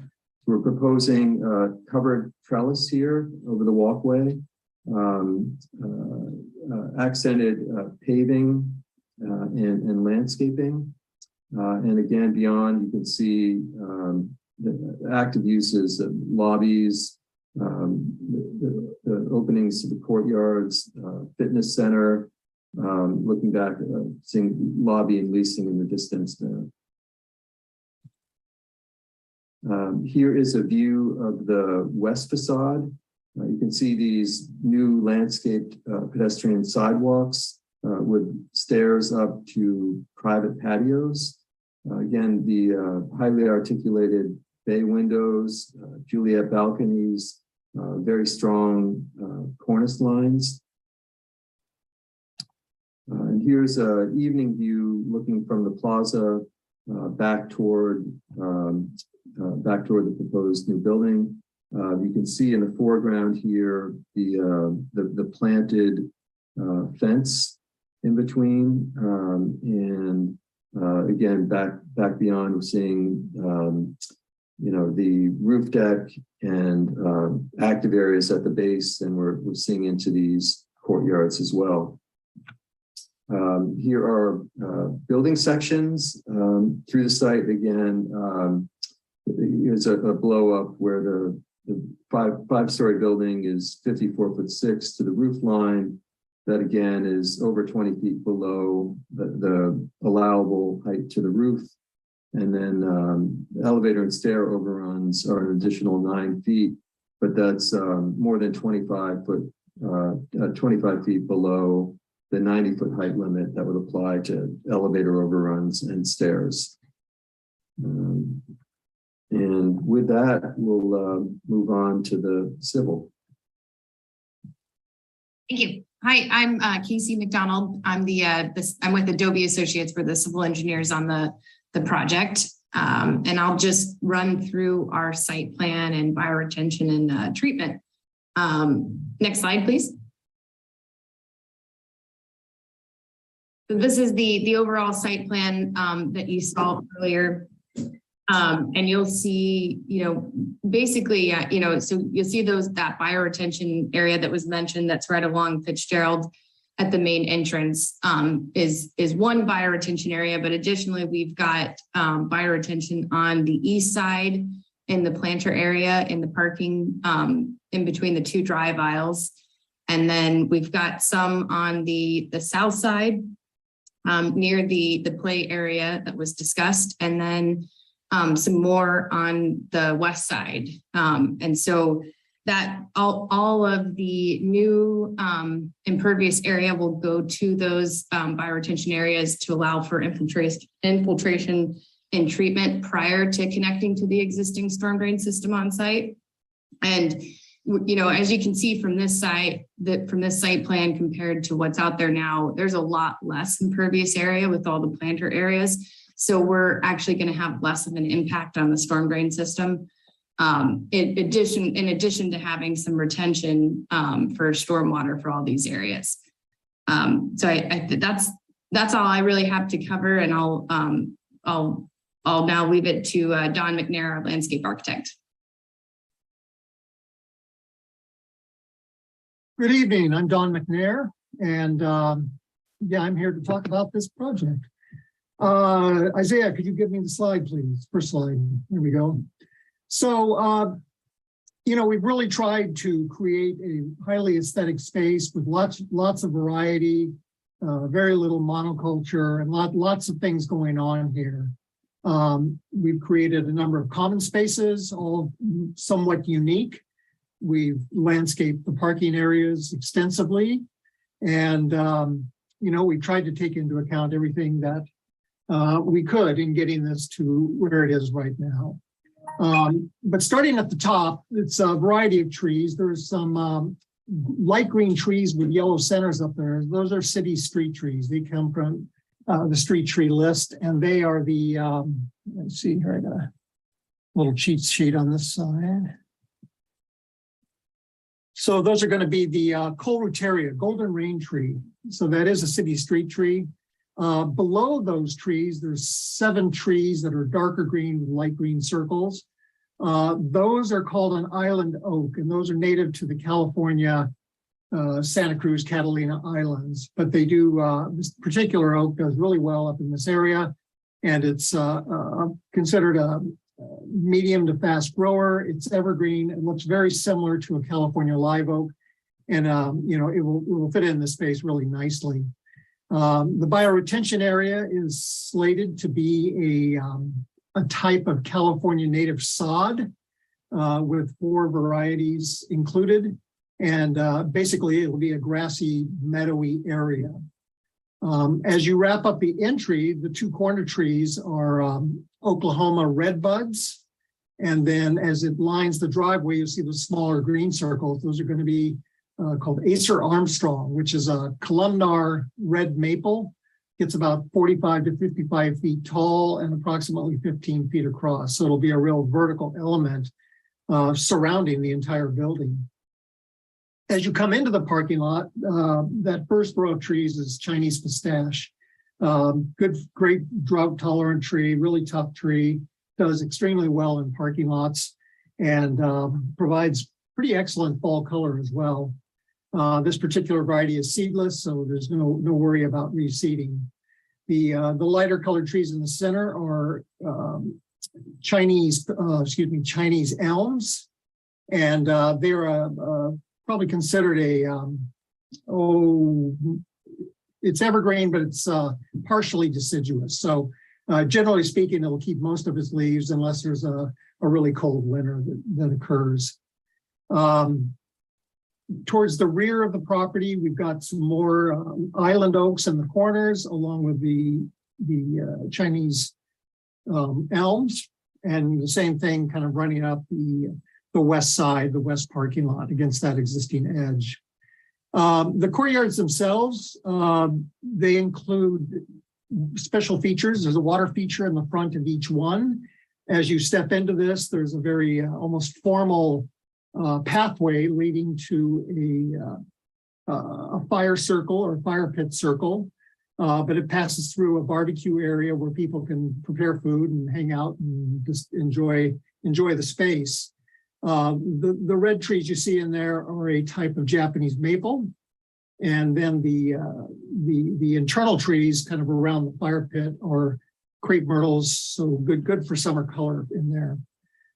As you move to the courtyard B, which is the southerly one, we've got more lawn in there. We have barbecue area again. We also have a water feature. However, this area, you know, this is one place where we can look at adding some play equipment. There's enough space in there to do some small equipment for maybe younger children, you know, to give that sense of security for parents to be able to watch them closely and be nearby when they're playing on play equipment. As you come out of that courtyard and head south, you're going to cross the parking lot into this passive area that we call it. And really, the way I designed it, it was mostly really a picnic area with space for kids to romp. My intention in that area was not to use lawn, but to keep it as natural as possible. There may be some ground covers in there, a few shrubs on the fence line. But generally, it's a place for parents to sit with their children and let them do what they want. You know, there would be enough space in there to do some simple lawn games, things like cornhole, things like that. So, anyways, it would be an enclosed space where parents could sit with their children or let their kids just go out back and play. The rest of the hillside there is slated to remain natural as it is, with the existing trees staying in place. Let's see. You know, I wanted to mention one thing, kind of important here. It was stated that there were 83 trees put in. By my count, I see 175 trees. So that number was half of what the actual number of trees that we're proposing for this project. Of those trees, let's see, 36, well, not of those trees, but overall now 36 existing trees are to be removed. And of those 36 trees, 9 are considered protected. There's 3 pines and 3 coast live oaks. I noted in the staff report, they called the Italian stone pines native California trees, which they are not. But they are still of a size that would count for mitigation and protected tree status. In fact, they're not even Italian stone pines. We believe they're Canary Island pines. So then that, and then I wanted to add also that the plant legend that you see here is typical. It's something we would choose plants from to use this. So it shows various plant material that we would propose to place, throughout the project. And so it's not necessarily all inclusive. That's something to consider. Well, I wanted the lighting. We are proposing lighting for this. Lighting in the parking lot is scheduled to be, and actually, if you go to L14, which is the 3rd sheet, Isaiah. The next one down. Right, excuse me, next one. They're out of order. I think here. No, go back. There we go. Yeah, so the main parking lot lights, it's a downward facing light, basically dark sky compliant. These main parking lot lights would be 20-foot poles. Sidewalk lighting would also be pole mounted luminaires, a little bit smaller fixture, and those would be on 14-foot poles. And those would be, pedestrian areas, walkways, things like that. And then the fixture on the right is a bollard, and that would be primarily in the courtyards, kind of close quarter bollard lighting, and they're 42 inches tall. See, we've talked about the bioretention areas,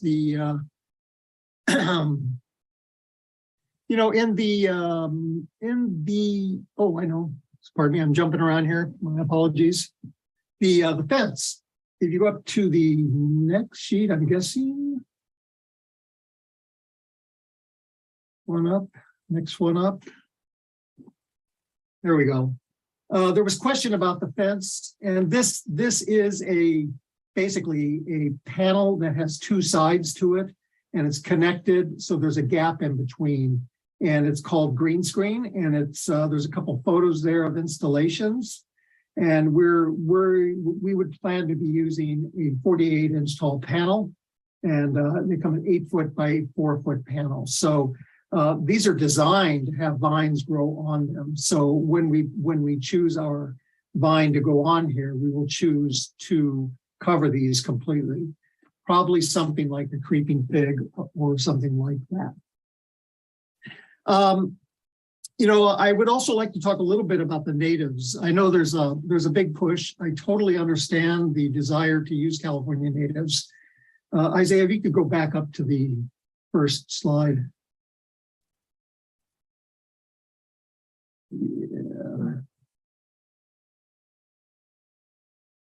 Yeah. So parking lots are historically really, really, really bad for California natives. It's an environment that it's hot, it's dry, there's reflected heat. And, you know, in my experience, I have not found any parking lots that really, standard parking lots that is, that support almost any California native. I mean, you can find a few here and there, but generally speaking, they're just not conducive to California natives. So the reason I chose these plants is because these are proven. These work in a lot of different parking lots, and they have a good look to them. You know, I'm not opposed to using California natives at all, but the key thing to remember when using them is that you need to give them adequate root volume to grow. And what that means is if you're going to plant, say, a California lobata or Quercus lobata, California valley oak, you know, you're going to need probably a 30-foot radius, almost close to a 60-foot circle to get that tree to reach a maturity at some point. You know, putting natives in spaces like these it's just not going to be successful. So that would be the reason why this particular plant palette is selected. Now, it's not to say we couldn't add more natives to the front and even to the rear to kind of beef this up a little bit, and perhaps even some in the courtyards. But you know, my experience with California natives, they're very specific in their needs. And you know, oftentimes this built up environment with compacted subgrades and soils and things like that, they just don't necessarily do that well. So, you know, we're open to doing that, but we also want to create a landscape that's going to survive the long term. So that's my 2 cents on the California natives. I think you know, water use. I think something came up about water use in one of the commissioner's questions. Right now, the maximum allowed water use that we have for this would be 426,000 gallons per year. That's based on the square footage. That's what the state would allow us. And in fact, the way this is designed, we're proposing 364,000 gallons. So we're well under, you know, by 15% of what the maximum allowed water would be for this. So I feel very confident that if there is some lawn on this project, which is considered a high water user, you know, it wouldn't impact what we're allowed. But then once again, if we need to use less water, that can be handled as well. So there's always ways to bring the water use down. But the goal here is to create a great environment for people to live and you know, have it look nice and feel comfortable. So with that, I think I've covered everything. I am available for questions because I'm sure there will be some. So feel free to ask me anything you want. So thank you. And I'm not sure who's next. Maybe back to Chris. Okay, this thing on. Hello. No, I'm Brian Canepa from W. Oh, sorry, Brian. Oh, yeah, no problem. I know I look like Chris, but I'm normally his stunt double. I'll be talking about transportation here tonight. And if we can go to the next slide. You know, when we look at transportation, we're actually looking at it from different angles, even though the first slide said simply parking and traffic, but we do look at it from more than just that, from a really multimodal perspective. And one of the things that we were tasked with as part of this project was coming up with the transportation demand management plan. And for those of you not familiar with that terminology, transportation demand management is essentially a suite of strategies that encourages people not to drive alone. It doesn't forbid people from doing it. You obviously can still do that, but we worked with the applicant here to develop one TDM program that includes factors such as a rideshare program to actually pair people together to carpool or vanpool, education, which is often an underlooked component of it, as well as a bike share program, which is becoming much more common these days. I would note that in all of our subsequent calculations for traffic and parking, this plan was not assumed. So we took a conservative approach to for example, the traffic analysis and assumed that none of this was actually in effect. Next slide. And so one of the things that has come up obviously during the hearing and we looked at as well was parking. And it was not so much parking for the actual project, but actually next door to see what would actually happen to the adjacent mall. And so we looked to industry standard rates on a weekday and a Saturday. And as you can see from these examples up here, that the actual demand is well below the actual supply that the lot will have. We even looked at what we call 85th percentile rates within the Institute of Transportation Engineers Parking Generation Manual, which is a very conservative estimate of parking demand. In fact, I would not recommend using it most of the time. But even under that conservative scenario, there is still enough parking. And so, yeah, so to the tune of a couple hundred stalls if you're looking at the average peak. Actually, while I am on this slide, I will address one of the previous questions that did come up regarding 45 and 90-degree angled parking. I'm going to give the answer that everyone loves to hear, which is more efficient. It depends. There is no magic answer to this. And if you actually Google it online, you'll see a whole host of debates between engineers and planners and mathematicians about what is, quote, the best. But at the end of the day, it really depends on the size and shape of the land that you have. Oftentimes 90-degree and 45-degree parking are often the most efficient that you'll find. I mean efficient in terms of spaces per square foot. You can also go for 30 degrees, 60 degrees, 75 degrees I've even seen. Most of the consensus is that 90-degree parking tends to be the most efficient though. Again, that will depend sometimes. It's not a universal rule. Okay, now we'll go on to the next slide. And so looking at the proposed traffic, we obviously wanted to look at the daily trips and peak hour trips, both in the morning commute and PM commute for the proposed use, but also what it is under if the similar retail component was there. And so comparing the two, you see that, not surprisingly, if you're familiar with trip generation, that the daily trip generation for multifamily housing is significantly less than for retail. And when you look at the peak commute hours, yes, you do have a few more trips from the residential in the morning peak hour as people are going generally to work, but lower in the PM peak hour, which generally, depending on the community, is when you actually experience a higher peak of traffic demand. Next slide. And as I mentioned, we are looking at this from kind of a multimodal perspective here. So we did want to be cognizant of, well, even though we didn't take any reductions for this or anything, but that there is both WestCat and AC Transit service within very easy walking distance, within essentially a block of the site itself. And with the affordable housing component in that, you can expect probably a fair amount of actual transit usage in the area. Next slide. And this is essentially the summary of the traffic analysis, what we call level of service. It's a standard gauge of vehicle congestion, this time at various intersections. Level of service is graded, much like we are in school, from A being the best, clear, to F being the worst. And we looked at the existing conditions in the existing plus project, which is what it looks like in the future. And there really is virtually no difference in the amount of performance at each of these intersections with the new project.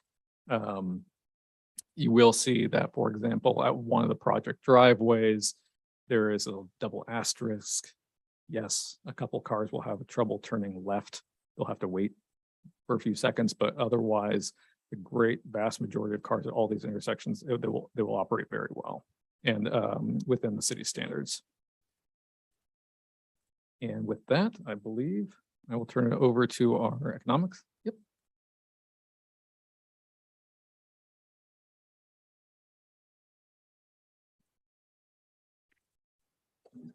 Thank you. I'm going to cover this slide, but the person who did our economic report is available for questions and is online as well. Isaiah, could you drop to the next slide, please?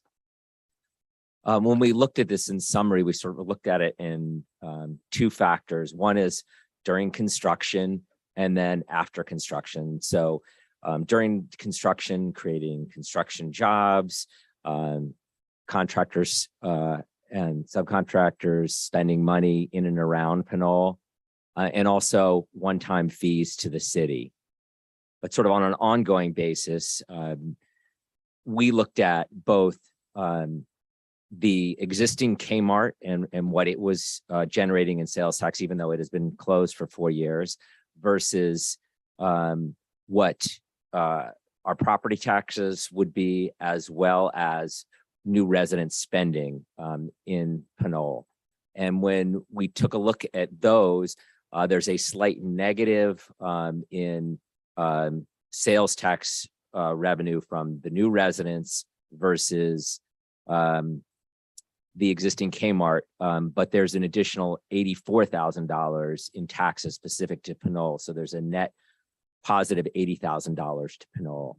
And as Lily and Dave brought up, there are obviously some services against that, but our report showing $80,000 in additional revenue. And if there are any questions specific to that, we can answer those during the Q&A. Next slide, Isaiah. ROIC is very focused on sustainability across the whole portfolio, and especially when it's a new development.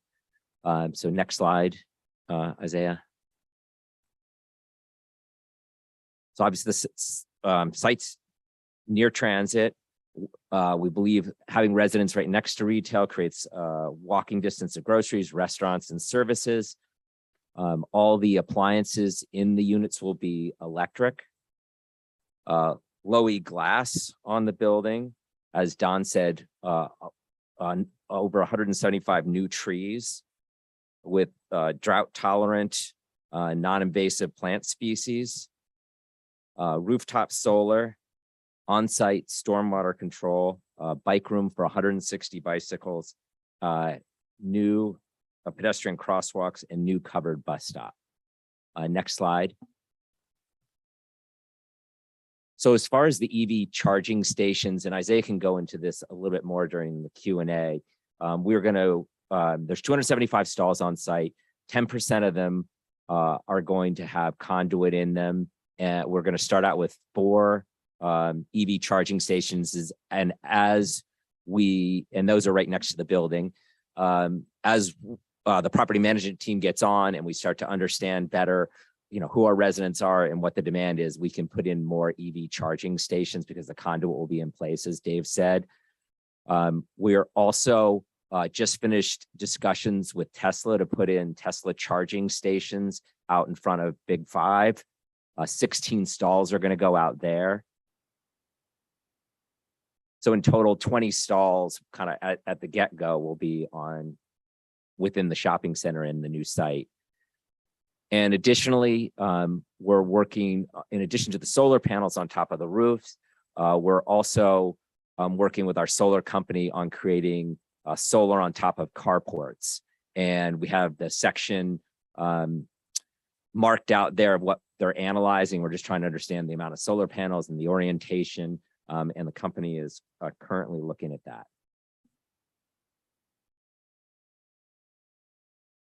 Next slide, Isaiah. Next slide. So tenants reached out to us when we were letting them know what the proposed project was, because obviously they have concerns sometimes. And our largest tenant, Lucky, is in full support of the project, does not have any concerns about parking. They really like the fact that something's going on at the site and that they're potential customers. And Saigon 2, who's an independent, also very much in favor of it, as well as Noah's Bagels, just as a couple of examples. They really like the fact that there's more foot traffic in and around the center, creating more business for our tenants. And that's the conclusion of our presentation. I really appreciate the time you've given us this evening. And we're happy to answer questions of both the public and commission members.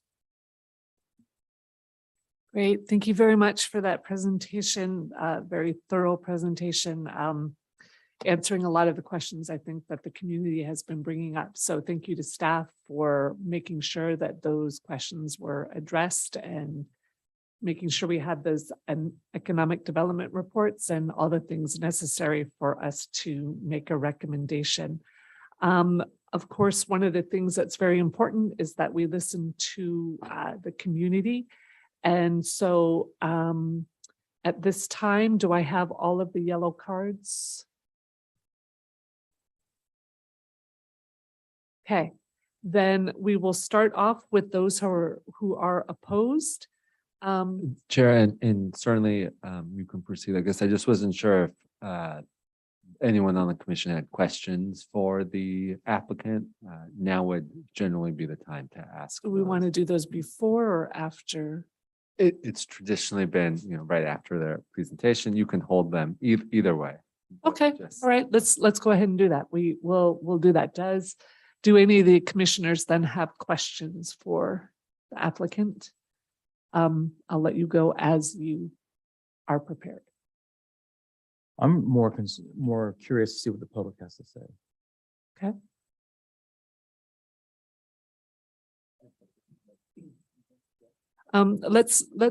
We can go ahead and stick with what our commissioner questions are. I guess. That's okay. We'll start with Commissioner Benzuli. I think at the beginning, you mentioned there was a description of kind of the various iterations that the building plans have developed over time. I didn't really necessarily see anything in the presentation. Was there more to that, how it's evolved over time?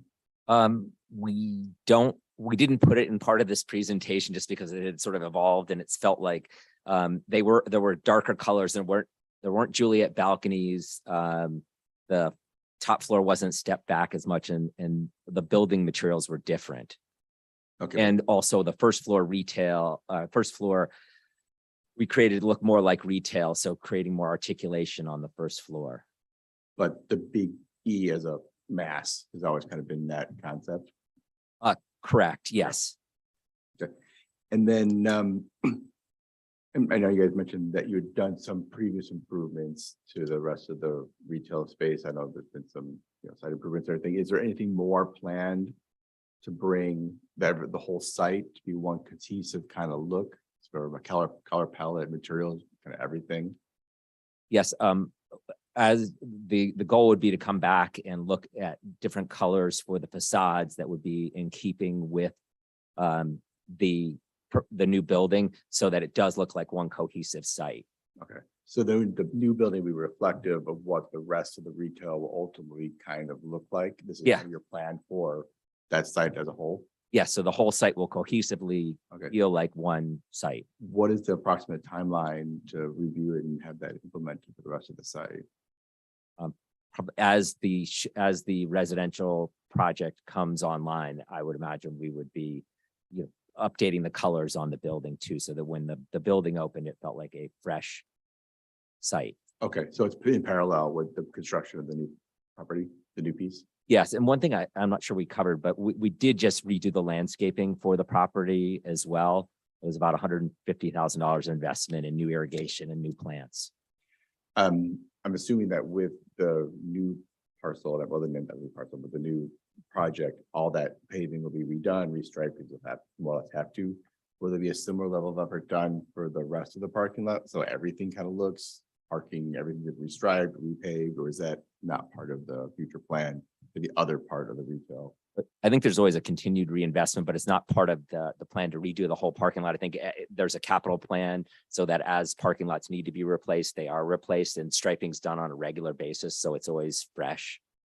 Okay, but right now it'd just be the new building, refinishing the finishes on the existing buildings, and then there'd be the asphalt portion, which would be kind of not touched right now. Correct. Okay.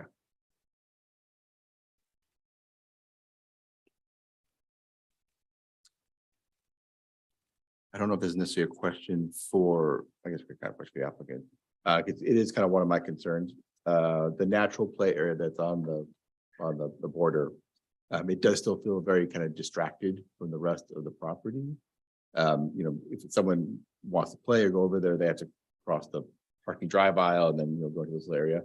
Was there any possibility of bringing that closer to the building so it felt like more of a attached play area, or is there issues with the drive aisle and getting kind of around there?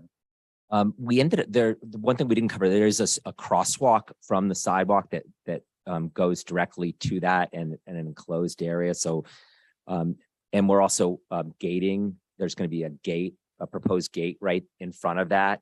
So it felt like it was a safer area to walk across, but we didn't have any other area. We felt there's the one courtyard, which Don McNair can also cover in a little bit more detail, but one's more family oriented. And then we're going to also have this other play area that's a little, I guess, removed from the exact building, but also an extension of the building with the crosswalk. Yeah, I see the crosswalk. I'm just more concerned about kids being able to walk across there and people driving around rather being connected to the rest of the building structure. And it's okay. Slow. No, that's good. Yeah, and there will be a gate. It may not have shown up well. It came up as a comment last week, and then we added the gates in, but we don't have a detail on it yet. But there will be a gate right before that on the main parking lot side. So people will have to slow down either way as they're coming up, and happy to sign that as well. Slow children crossing. Do you think you'd be putting in speed bumps or any other traffic control measures, or is it just purely on people's, goodwill that they won't go flying by there? I think happy to talk to the staff and police to see what their comments are. Okay, but right now the landscaping plan, there's no plan to bring that play area closer to the building, so it's not so it's more attached to the rest of the property versus detaching the other side of the drive aisle. No, we actually added that as sort of that wasn't in the original plan. It was sort of one of the other modifications that we made. And there was the recommendation that the project needed more play area. And so we added that. That was the only place that we could find it. We didn't want to put it down closer to Fitzgerald because we felt like that was just closer to traffic. Yeah, this does feel nicer, tucked away and protected. It just feels too far away still, I think. I'm good, Ann. Thanks. That's all my questions. Thank you. You're welcome. Thank you. Commissioner Banuelos, since we are going with them, do you have any questions? Okay, great. All right, now. Commissioner Menace? Sure, and I guess to start with, I think the brief comment I was going to make was that, when I'm speaking as a member of the public, I often like to be able to hear the questions that the deliberating body is going to be asking just to get a better idea of, what's being discussed and what I should be focusing on in my comments. But I had questions earlier about the fence. It looks like, though, you've got it more clearly mapped out in this presentation than in the earlier one on L30, I think it was. That there's basically going to be a 6-inch chain link fence on the west side, a 4-inch reed screen fence on the east side, nothing in particular on the north, and a fence around the play area in the back.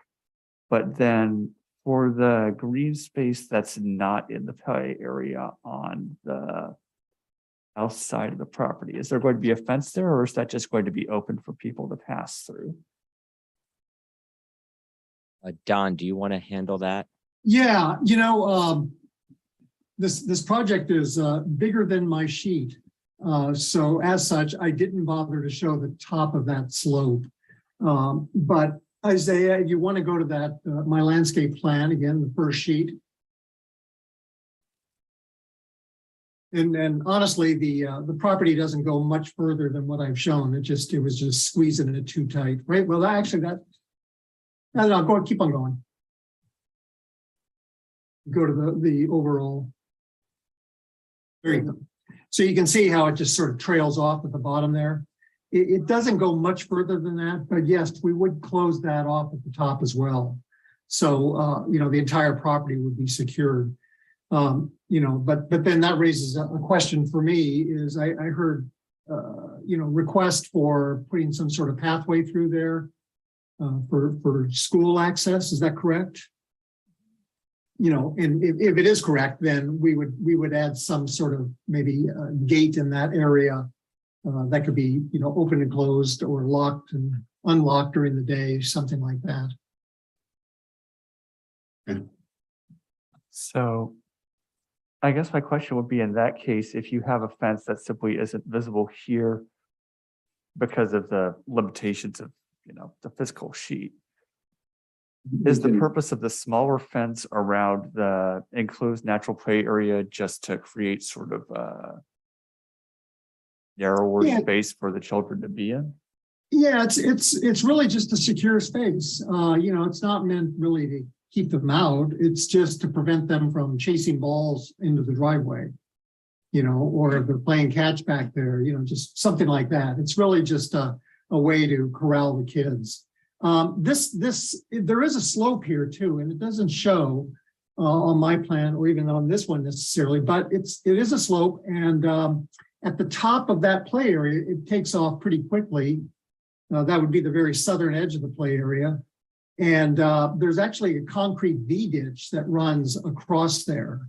So it's collecting water as it rolls off the hill and then sending it to the storm drain at that point. So, the idea is really, kids could go wander up there, maybe older kids if they wanted, but in order to have some sort of area where parents could sit and feel secure about their kids, give them a place to sit with picnic tables and just, have an area. And maybe it is passive toys as the planning staff recommended or suggested, I should say.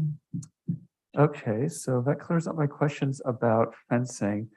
And then flipping forward a bit to sustainability. You mentioned, I guess there's a few different points I'm going to want to ask about there. But first off, you mentioned electric appliances in apartments. Is the heating going to be done by heat pumps? Are there going to be any gas links leading into the project? Because I didn't see that sort of stuff marked out on the sheets. Isaiah, do you want to cover that? I know we really haven't gotten into that level of detail, but maybe you have some thoughts, Isaiah. Yeah, that's correct. At this stage, we're not into building permit drawings or design development at this stage. So we haven't, the MEP engineers haven't started to design the systems, but in general, we've been seeing sort of everything within units go to all electric. So, all electric appliances through the unit. But we're still finding that that sometimes the overall building systems, especially hot water systems, still are largely gas sometimes due to feasibility. Whether it be sort of generally cost feasibility. So that's not something that at this early planning stage has been determined yet or can be determined. All right, and then I guess on the next slide, 45, we've got a bit of a discussion about conduit. Now, for the initial staff presentation, I was under the impression that there would be a relatively limited number of EV charging stations, but that the rest of the parking spaces would be wired with conduit. But it looks like, if I'm reading this correctly here, that 10% of the area will be wired for conduit and the remaining 90% won't be. So is that accurate? In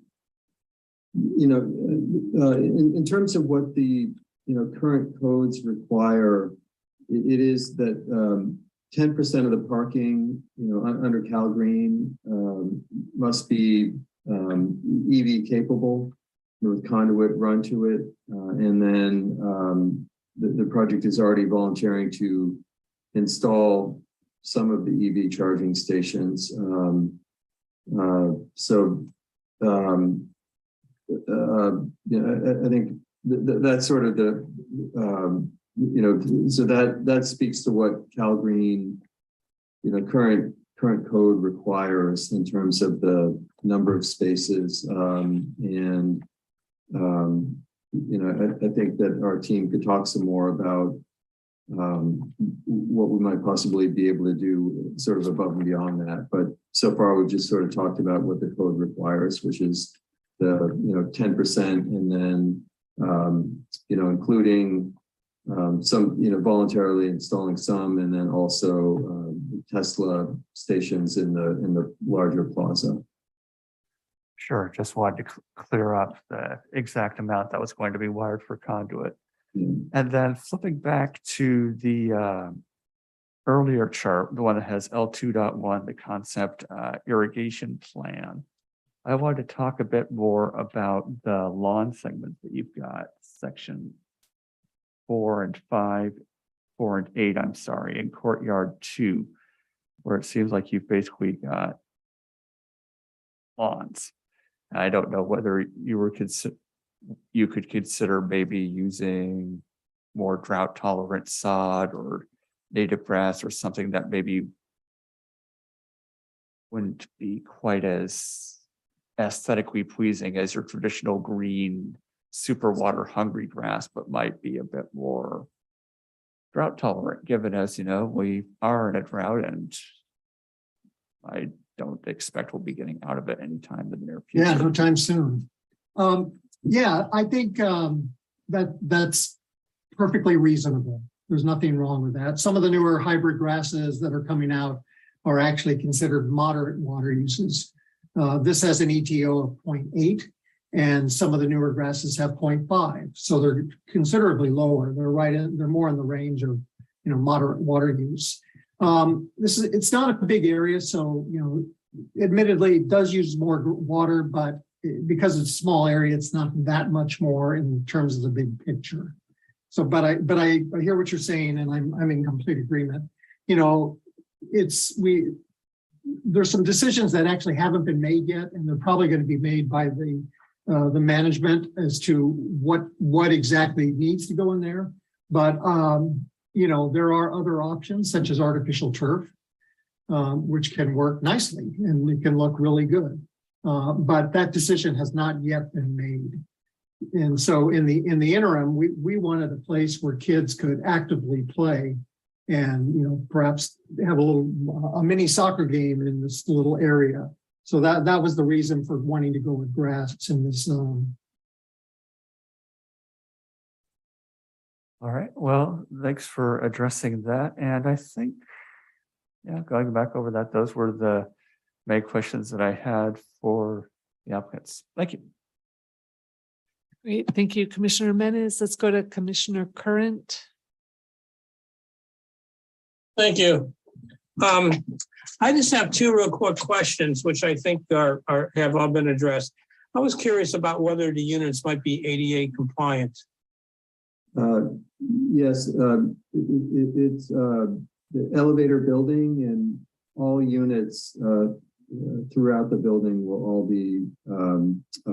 meet Chapter 11A accessibility code. Okay. Yeah. And I was also wondering, since this new project is blocking off a traditional truck delivery route around the Kmart building, I would assume that the existing properties like, Lucky's and all that do have truck delivery pathways. Yes, that's correct. I'll try to find the site plan here, but W-Trans has confirmed the truck paths, through the plaza to get here. So that's all been those computer analysis have all been run to confirm, and that's been coordinated with the retailers as well. Okay. Great question. That's all I have. Thank you. Vice Chair Martinez. Thank you. The only question I have, and I didn't see it on the documents I reviewed, will there be air conditioning for these units included?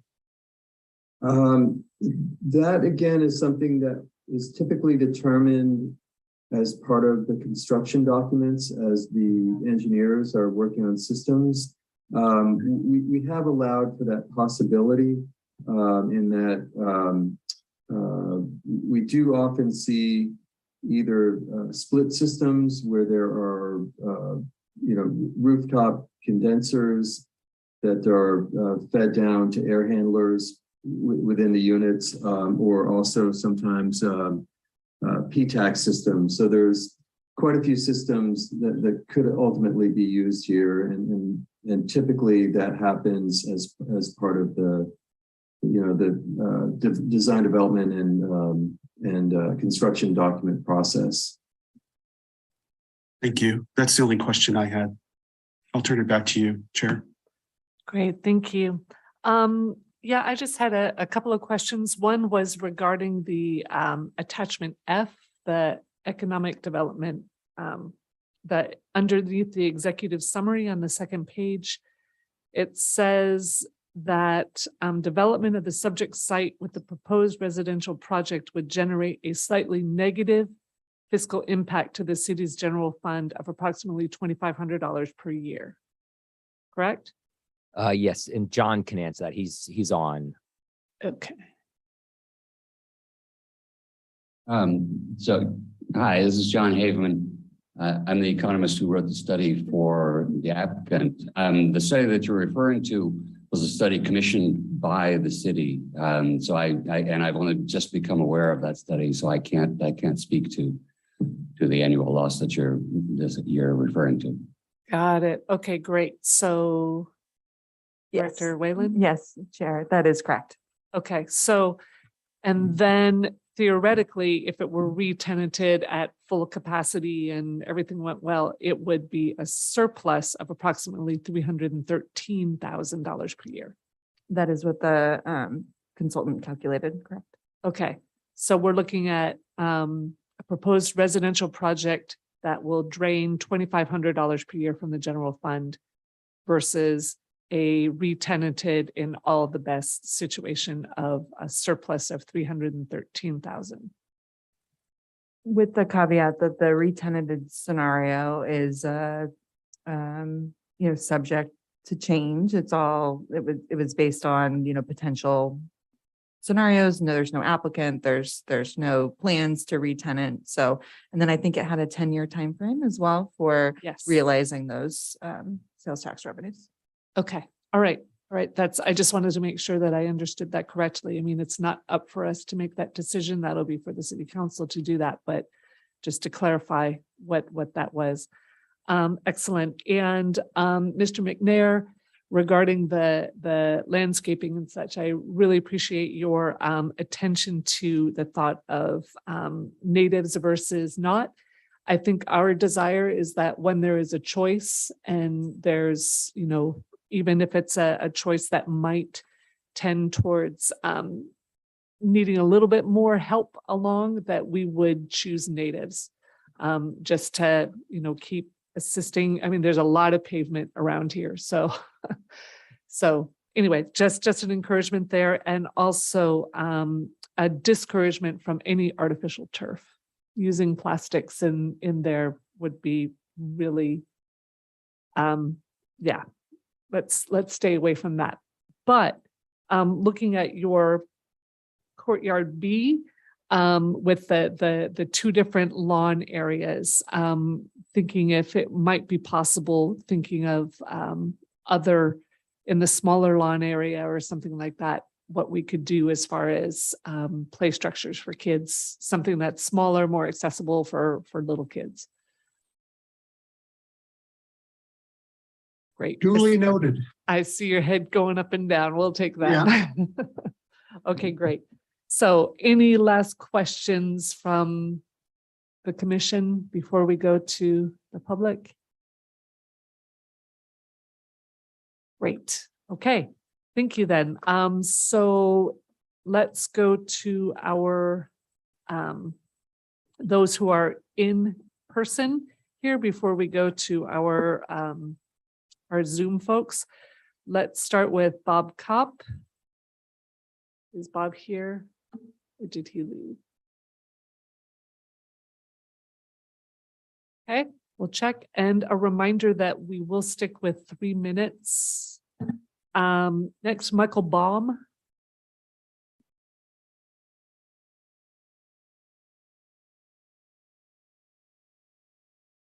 Yes, I'm sorry. Are you Mr. Baum? Yeah, please do go to the podium.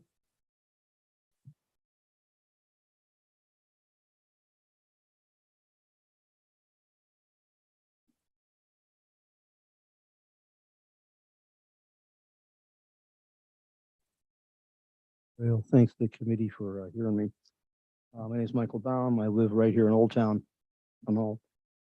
This is a bad idea. Just all around, it's a bad idea. There's a reason you separate residential and commercial sections, and this state seems to have the worst of both. It's, I basically call it lipstick on a pig. You can look at all the dynamics you want, but the fact is you're going to have an incredible amount of increased traffic there because the people who live there are still going to be going in and out. And that's 400 plus cars going in and out every day. Every time this commission has done something and we've said, don't do this, it's going to be an issue. This is, for instance, this is not enough parking to use the Trader Joe's shopping center there. We said this wasn't enough parking. Now you can't get through the intersection there without violating section of the California Vehicle Code 22526, the anti-gridlock law. I've never seen it not violated. It's constant all day long.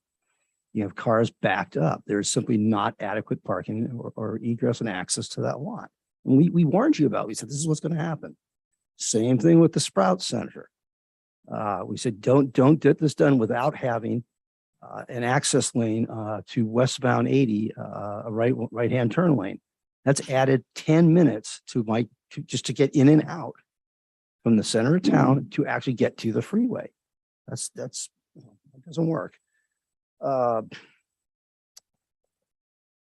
the way, whoever's saying Japanese maples as a drought resistant, no. I had Japanese maples at a house once. They will grow their own height every year. I literally had to trim 10 plus foot long branches once a year, all the way down to the bare nubs, and they'll grow right back. That's going to take a lot of work. Let's see.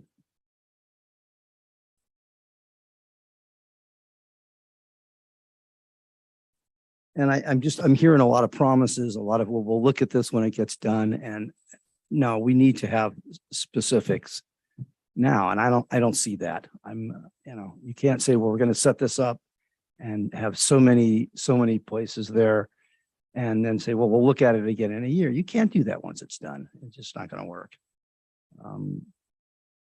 That's a very busy corridor there, Fitzgerald, and it is simply not appropriate to do that. Oh, here's one I wanted to add was we had a use for the Kmart there, the city of Antioch. You know what they did with their Kmart? They made it into a dispensary. Give me 1 second. And if people want to get, for instance, cannabis, they go to El Sobrante, they go to Richmond, they go, but they can't come to Pinole to do it because we have an ordinance that disallows it. And they wouldn't have to do anything with the building. They have 95,000 feet of grow space in Antioch, and I can't even begin to think of the revenue that brings in. So, thank you, Mr. Baum. Okay. Thank you. Next speaker, Debbie Long.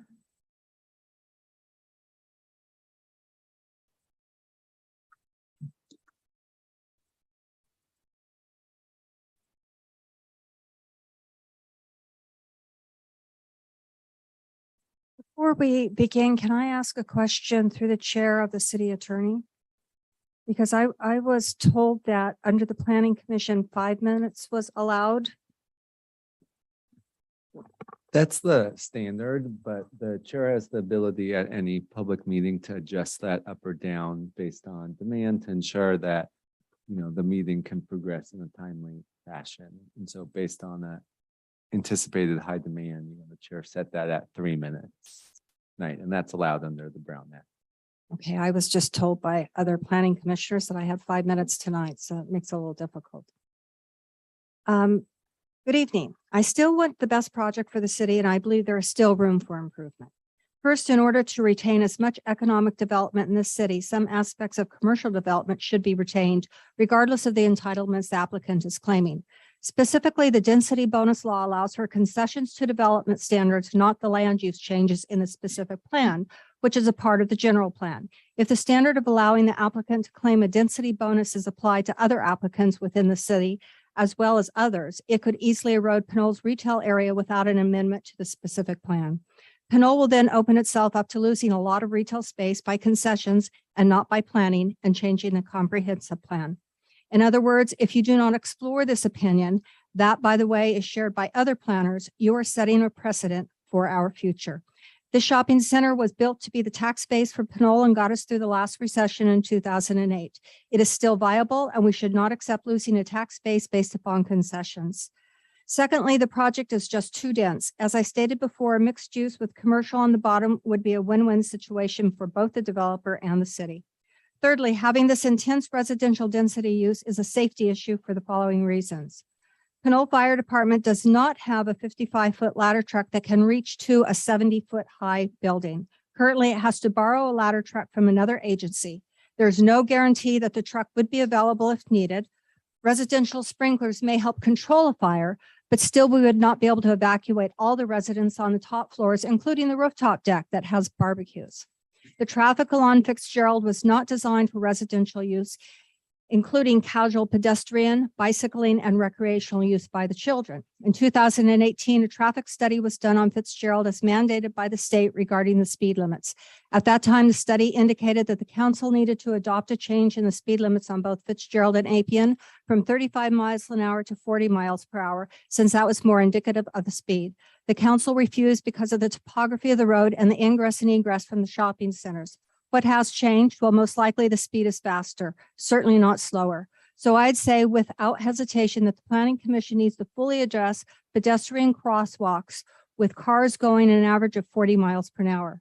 In light of the recent fatality in Pinole while someone was in a crosswalk, we must scrutinize this much more carefully. And I'd venture to say the difficulty in crossing Fitzgerald far exceeds that of Tenet. Not just one crosswalk, but all of them. Anyone who has used Fitzgerald also knows that the only way to make an Appian Way upon exiting his example at Burger King is to make a U-turn where Firestone Tire is. That also needs to be addressed. Either no right turns out of that exit of the shopping center or create a right turn lane because you need both lanes to make that turn. Are any of the apartments designed in mind for people with disabilities, such as wider hallways to accommodate wheelchairs, bathrooms with handrails or cabinets low enough to allow for easy access? The parking is questionable. I also dispute the economic fiscal analysis, but don't have time to address. Just lastly, I hope you don't make your decision tonight, that you fully vet everything that people have had to say and all the changes that have been brought before you. Thank you. Thank you, Ms. Long. And I'll also note that we did receive your email with the comments on the conditions. Next, Tom Hansen.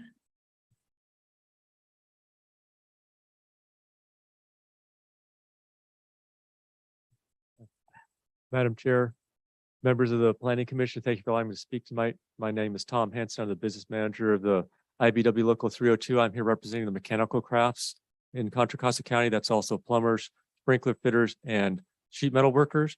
We have an agreement to do this project under a project labor agreement to bring middle-class jobs to this project.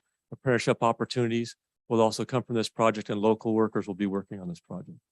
Also in favor of this project because of the exciting reality that this project can bring to this site. You're actually gonna have a walkable, livable community here. It's something that's hard to create, and you've already got the retail in place.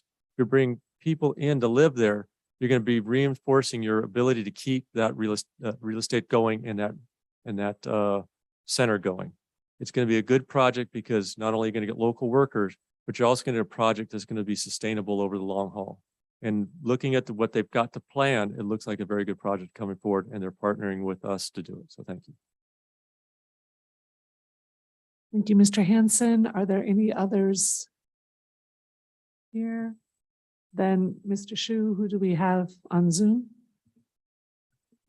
I don't see any hands raised at this moment. Okay, I do see one hand raised. Oh. Must have disappeared.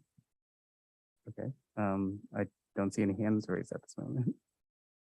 Okay, the hand is raised back up. This is from Peter Murray. Okay, Peter, go ahead.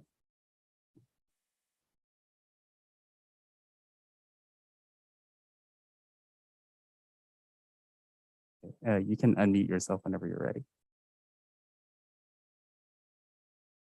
There, does that work? Yes. Is it working? Yes. Okay. It's kind of convoluted trying to figure out raise your hand and lower your hand. But anyway, back to the point. Right off the bat, I'm just going to say you left so many questions unanswered and staff didn't answer them tonight that I don't know how you can progress forward with that, particularly with the public watching and you know, looking for the answers to your questions. And beyond that, I do have a question. It's apparent to me that there's been some kind of a misunderstanding about the use and the reprogramming of this site, because it's in my conversations in 2018, the group here asked the planning department about this use on that site. And that was about this time that the change was made in the specific plan that, you know, that has caused us a little grief here. I'll get started on certain things. Just the economic development, and I question the numbers. And sitting and having a conversation with one of their representatives, you know, we bounced around the numbers, and we settled at $120,000, and we're talking now that they're saying that, you know, the effect on the city will be $80,000,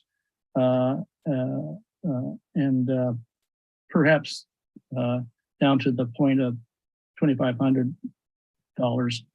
And this is the numbers that get thrown out, but they're varied. Does nothing to exude confidence in what we're really talking about now. And I've talked about this in the past about how I believe that this project's going to have, you know, a serious negative effect. And my comments were that it should be net zero to the city. There's no negative effect if it's going to go forward. And I too agree that yet while we're having concessions made for the development itself, there's nothing in the land use that suggests that those concessions overlap. And I'm thinking here that there could be a serious issue here as we go forward when more information is brought out, or if it is even looked into, because I think that it almost seems like, you know, this is on its own path. And these things have to be looked into aggressively in order to be sure that we're not getting ourselves into a, you know, a predicament should this be challenged. The other side of the issue is, and I agree with the parking, but I think that, you know, I'm seeing this as the beginning of the end for the shopping center. It was curious to me tonight to find out that the company owns all of these, you know, properties in conjunction with this request. And I just start to think a little bit deeper on this. And I would hope that you guys would too, in considering what the final outcome is, because once we go forward like this, I don't think we can go back, and we surely won't be saying to other developers that this isn't just an easy practice to play in the city of Pinole. Thank you. Thank you, Mr. Murray.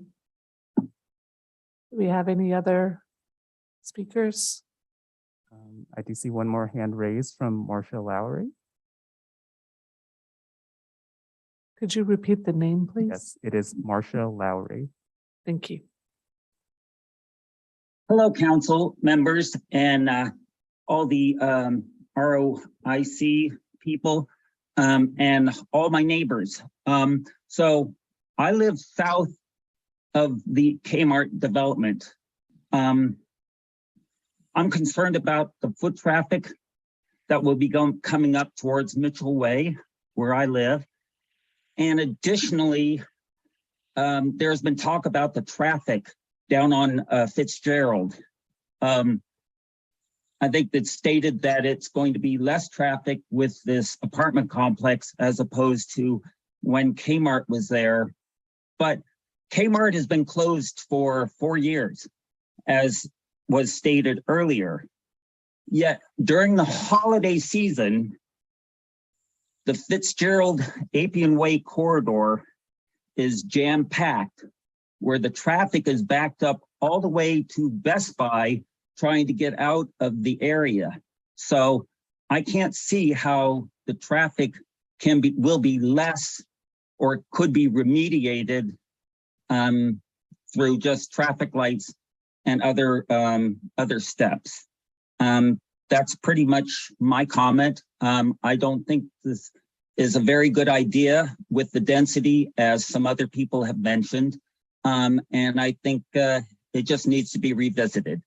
And that is my attitude. And I thank you for considering my opinion. Thank you, Mr. Lowry.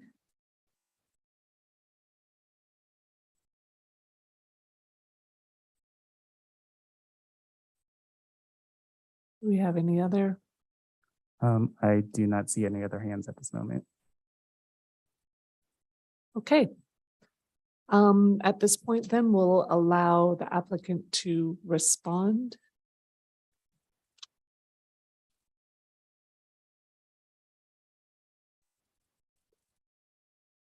Good evening. We really thank the members of the public for their comments. I think it's always valuable to hear concerns.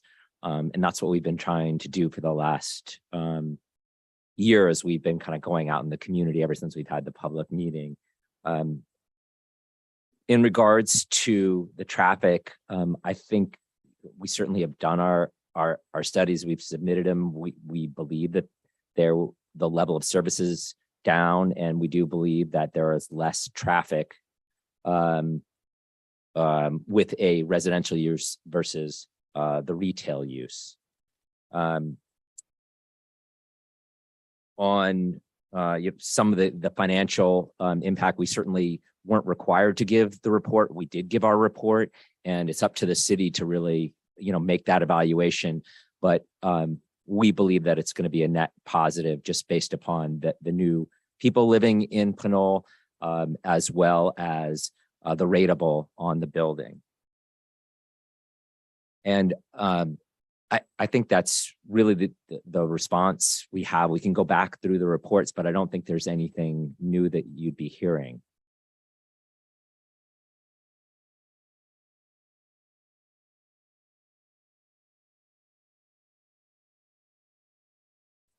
Any last questions before we close the public hearing?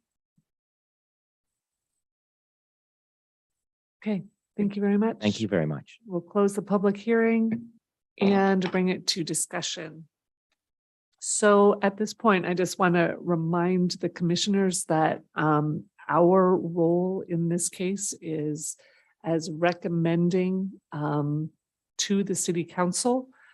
I think we need to provide them with the best recommendation possible and with the best ideas for changes or thoughts available. So when we think about that, think about what our discussion is and what kinds of things we want to, what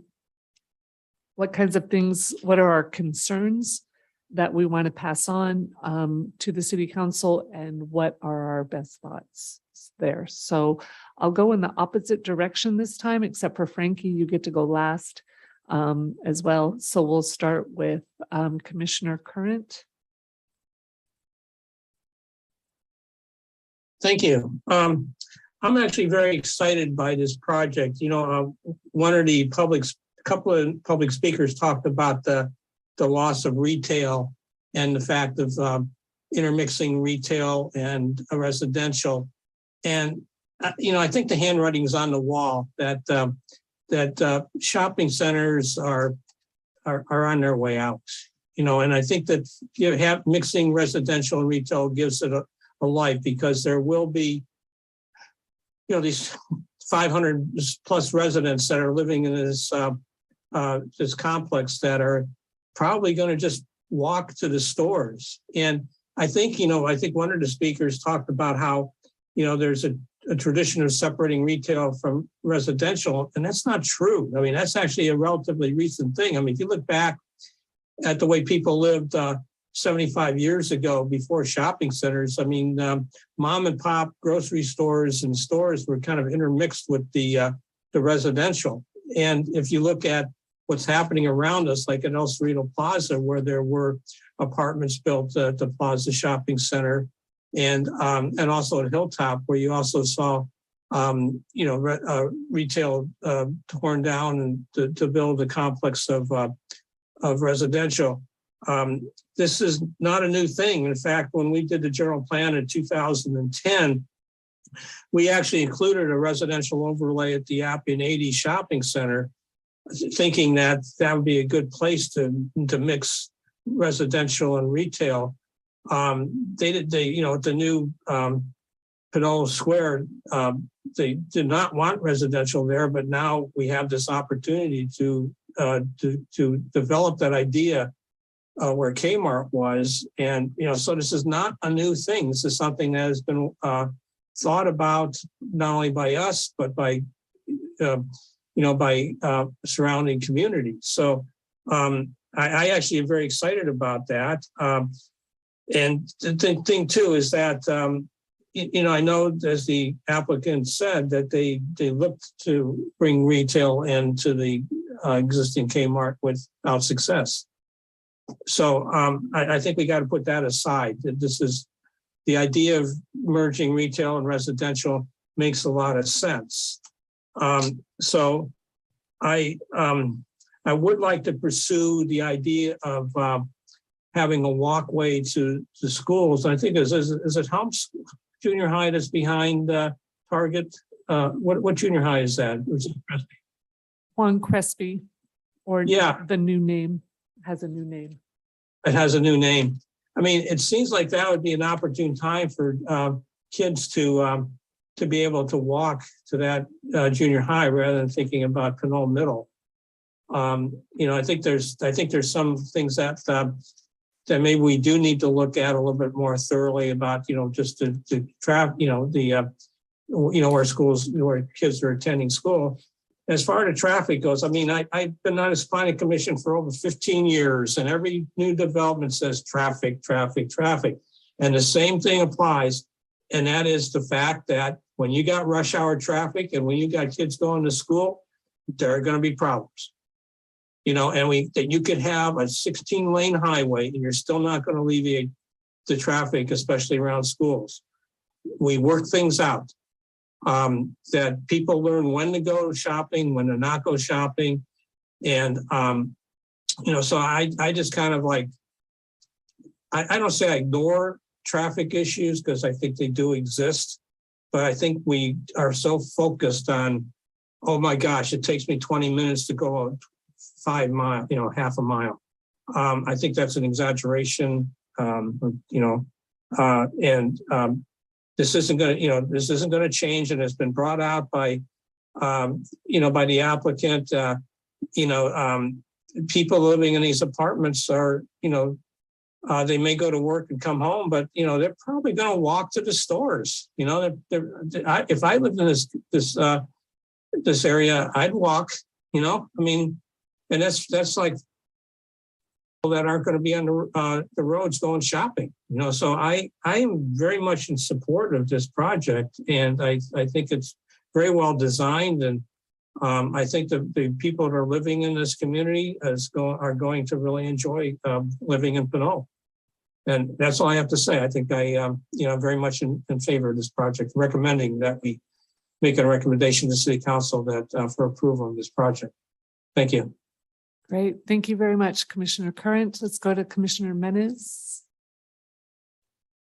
All right, so before I start with my comments, I'd like to ask the Attorney Bogg through the chair to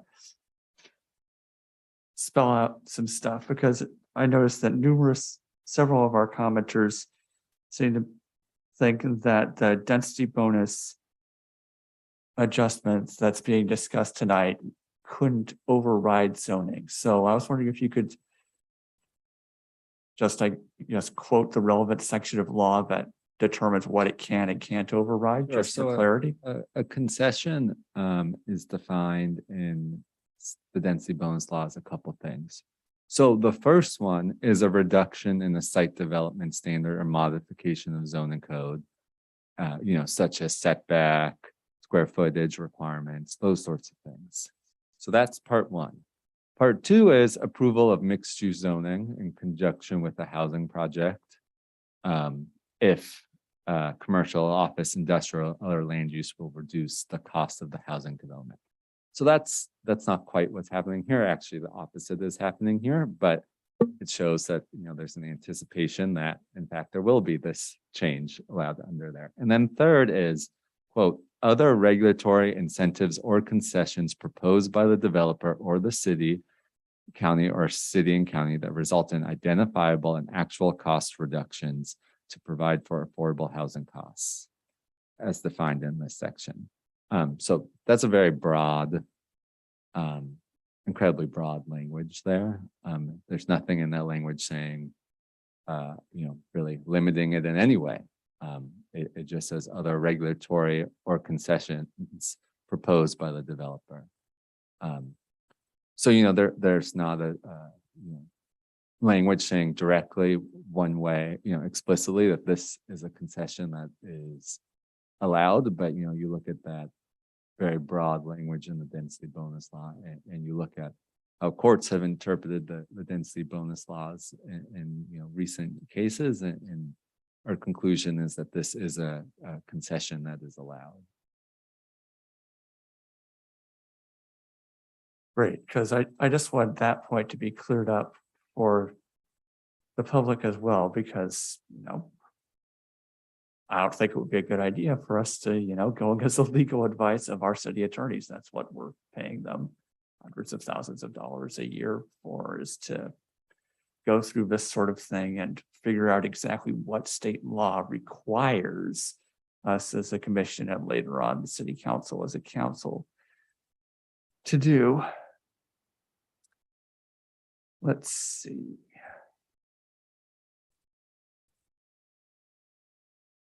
So I'd like to shift back to attachment F again for a bit and in discussions, because I know I talked about it a bit earlier in questions, but I think that really the key to the recommendation that we're going to be making to council revolves around that the economic impact that F predicts. Obviously, it's not allowed to be a determinative factor and so on and so forth, but I think it is going to be a significant part of our recommendation one way or the other. So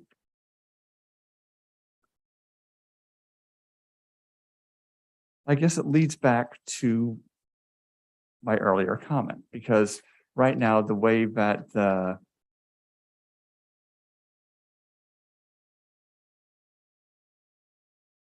derivation of revenue projection factors and so on and so forth, cost projection factors, it's basically set up so that it creates a strong negative impact for residential development. And obviously a lot of that is because the costs of new residents aren't entirely encapsulated within the site. They're going to be using city services throughout the rest of the city, which is going to lead to increased workload in the rest of the city, not just at the site in particular. But I'm not necessarily sure that when you get into section B, the retail re-tenanting scenario, which has been noted already, relies on several optimistic projections just to get to the values that it has. So I guess the core thing is not B9, but table B11. Basically, the way that it weights on-site employees doesn't weight residents, obviously, because there aren't any at a pure retail process. But again, so far as I can tell, isn't weighting customers, because I just don't see how a police department cost of 18,000 for a 90,000 foot fully occupied retail area is valid. I just don't see it. And then going back, I guess jumping back a bit here to the projections associated with the conservative and aggressive scenarios, and oh yes, B. So on page 4, the feasibility of retail re-tenanting. So the report from ROIC, and I think that's on page 18.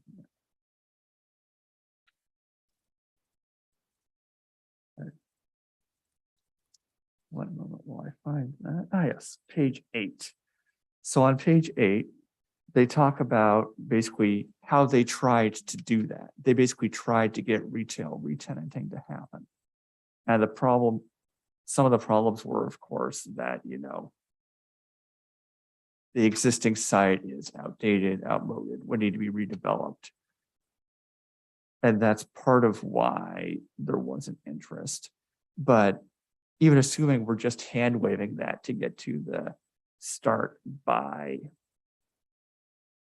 2025, like looking at the tenants who are considering scrapping the building outright. So just setting aside entirely the whole, let's worry about conditions of the building, let's just tear it down and build new stuff. Even then, they weren't able to get to there. So I guess one of the major questions I'd have with regards to the economic analysis for subsegment B, the retail re-tenanting analysis, is how feasible would it actually be to have retail re-tenanting done? Because ROIC already tried for several years doing more or less aggressive retail re-tenanting, and they failed repeatedly when they have, pretty substantial incentives not to.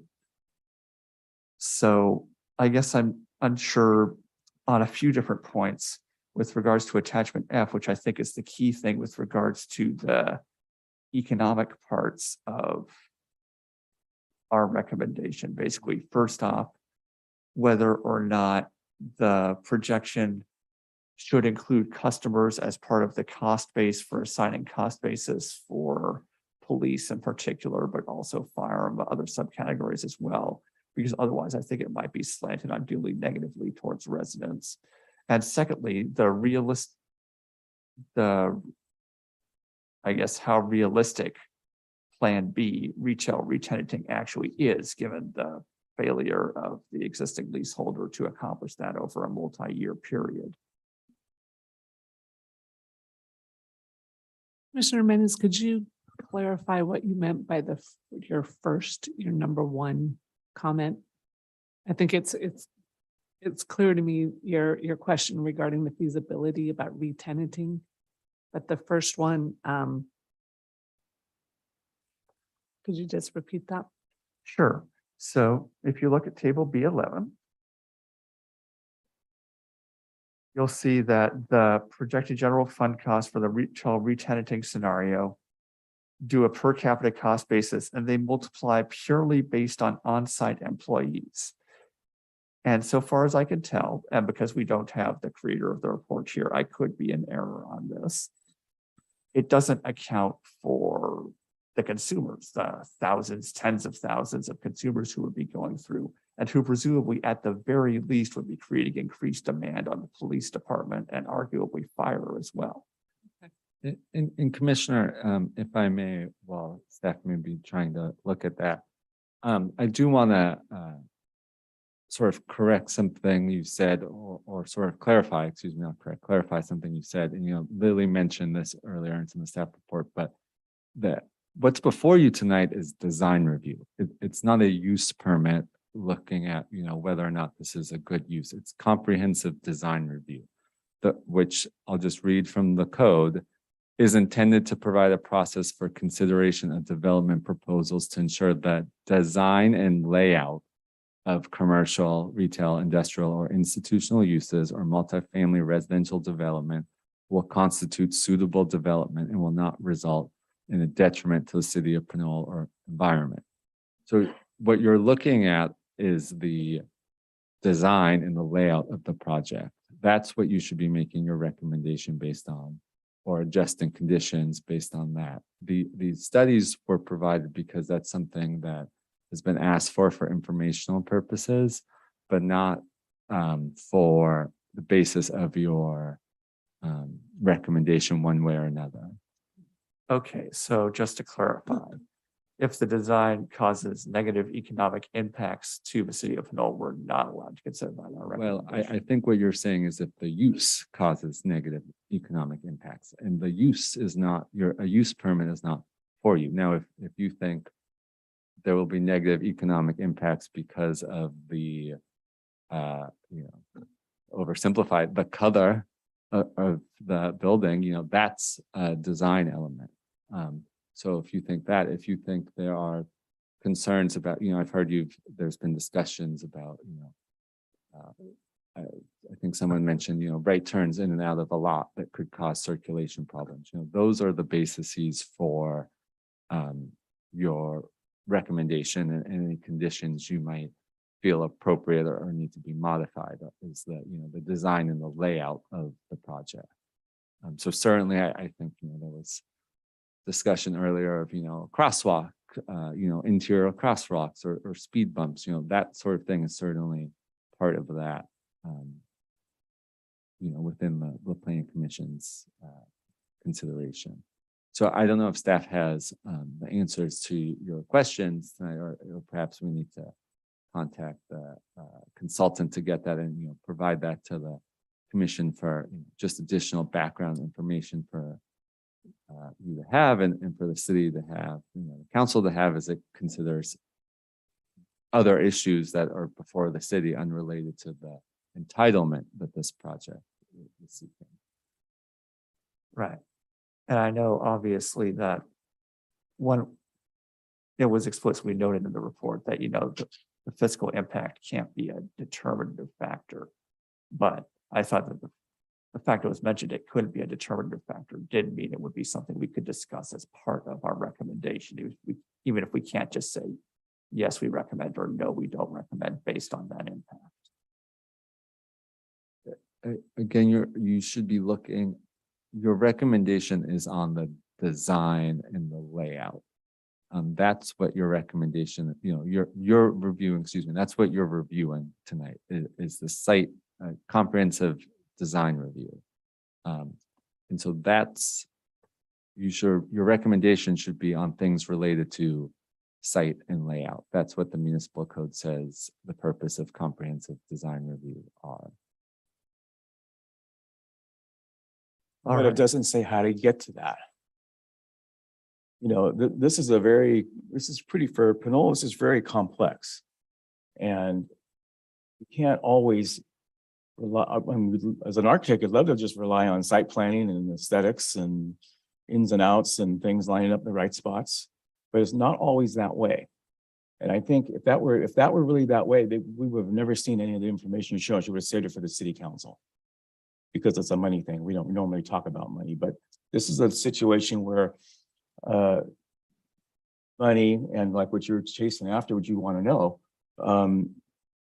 is a design element, because of the ramifications involved if we didn't talk about that. I know you're trying to do the straight attorney thing, and I understand that. I've gone through that years and years and years and years worth of that stuff here.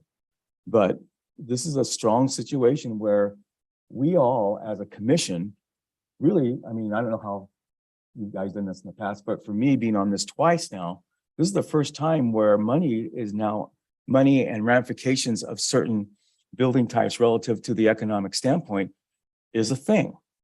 So I don't think you can directly tell to us, even though I'm not meaning to tell you your job, but what you're telling me, I'm not quite convinced of the relevancy of that. I know you have to say that because you have to say that, but you know, we're on kind of new ground here in terms of what we're having to evaluate. So what I'd like to suggest is that I think this discussion is important. And so I think we should continue to have it. However, the end becomes is that the discussion is going to continue at the city council.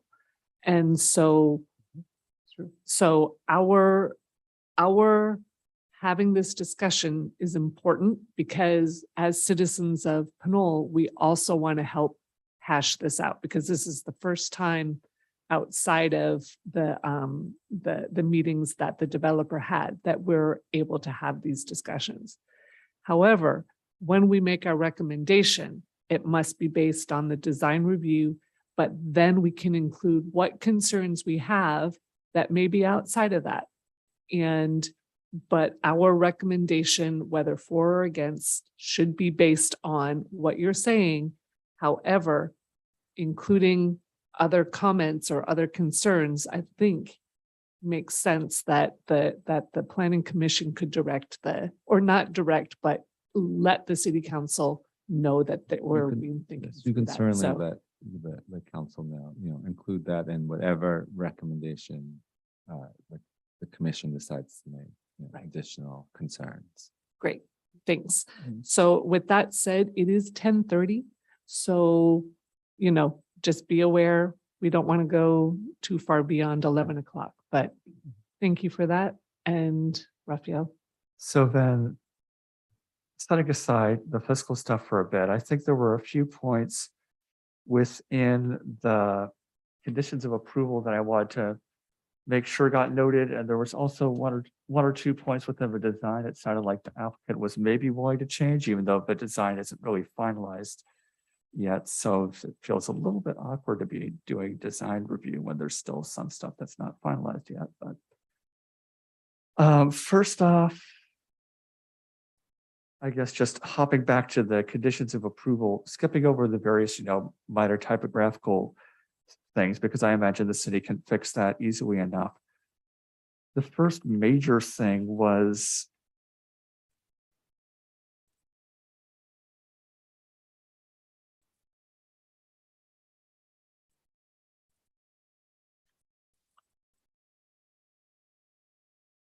I guess the main thing I wanted to make sure got changed in the conditions of approval was on page 27, condition 81, have 81B struck and have that removed from future conditions of approval, because I think this is the second time now where it's shown up in a conditions of approval and it's not linked to the site that it's being done at. So clearly it's sort of like a ghost hanging around within the conditions of approval, but it could actually be a problem on this project. It wouldn't have been a problem on the San Pablo one, but for this one, no construction traffic on Appian Way could potentially be a major issue.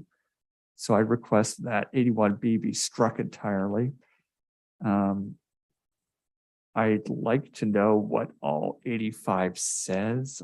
I guess it doesn't matter as much because we're not the final approving authority. We're just doing recommendations, but I would appreciate it being, filled in by the time it gets to the council.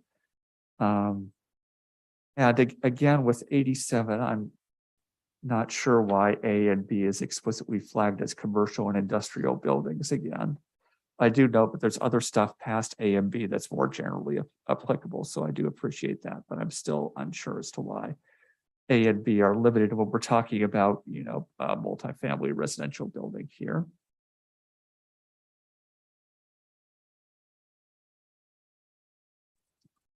And I'm not quite sure if I got clarification on condition number 113.1, EVN noise 1. Would Saturday work be allowed for this project or not?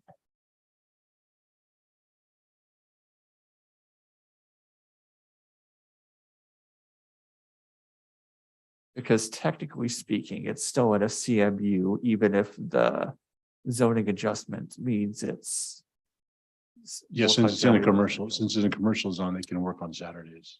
So we would allow them to work on Saturdays. Yeah, that's one of the things I wanted to make sure was clear because it seemed a little bit unclear to me. And then with regards to the design review portion of all of this, I guess I'd just like to explicitly request that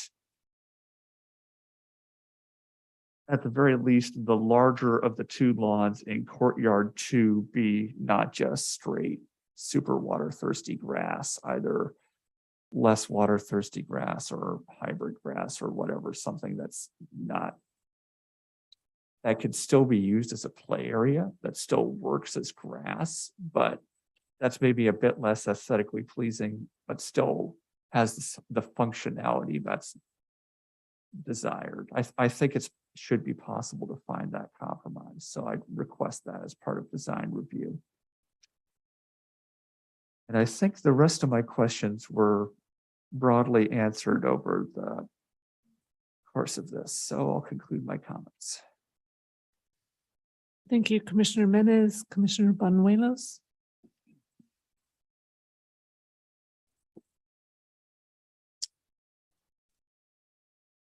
In my regular life, I see lots and lots of these projects.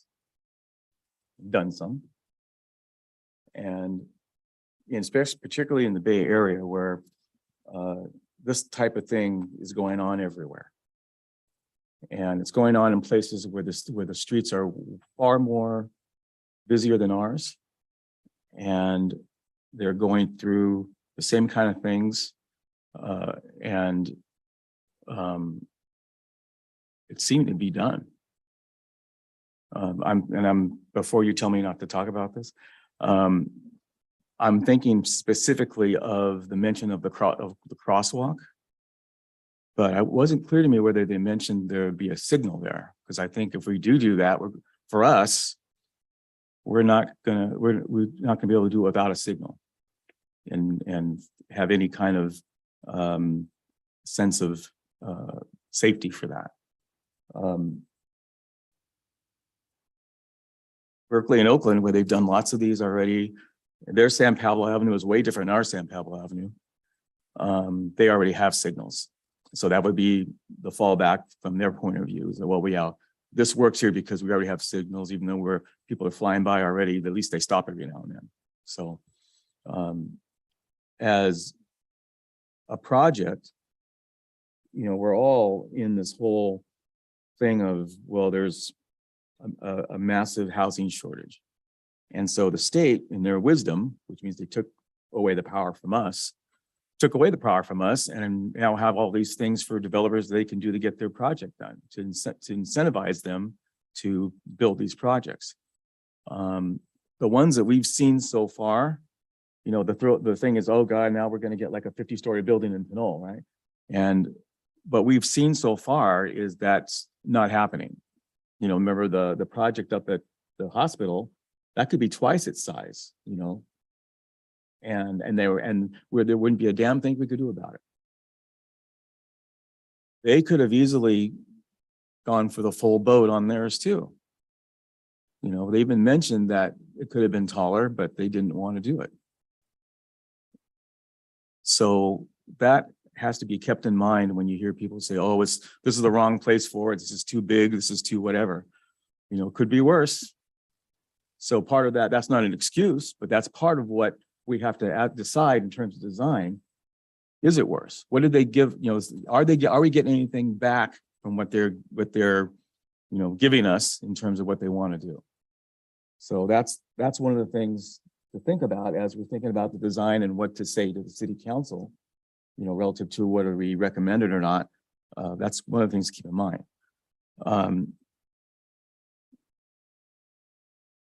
The things that I've heard in terms of dissension and on some of these things, well, it's good to hear, but like I said, I've seen these in other cities and bigger cities and how they deal with these things or not. And it's not the problem that you hear.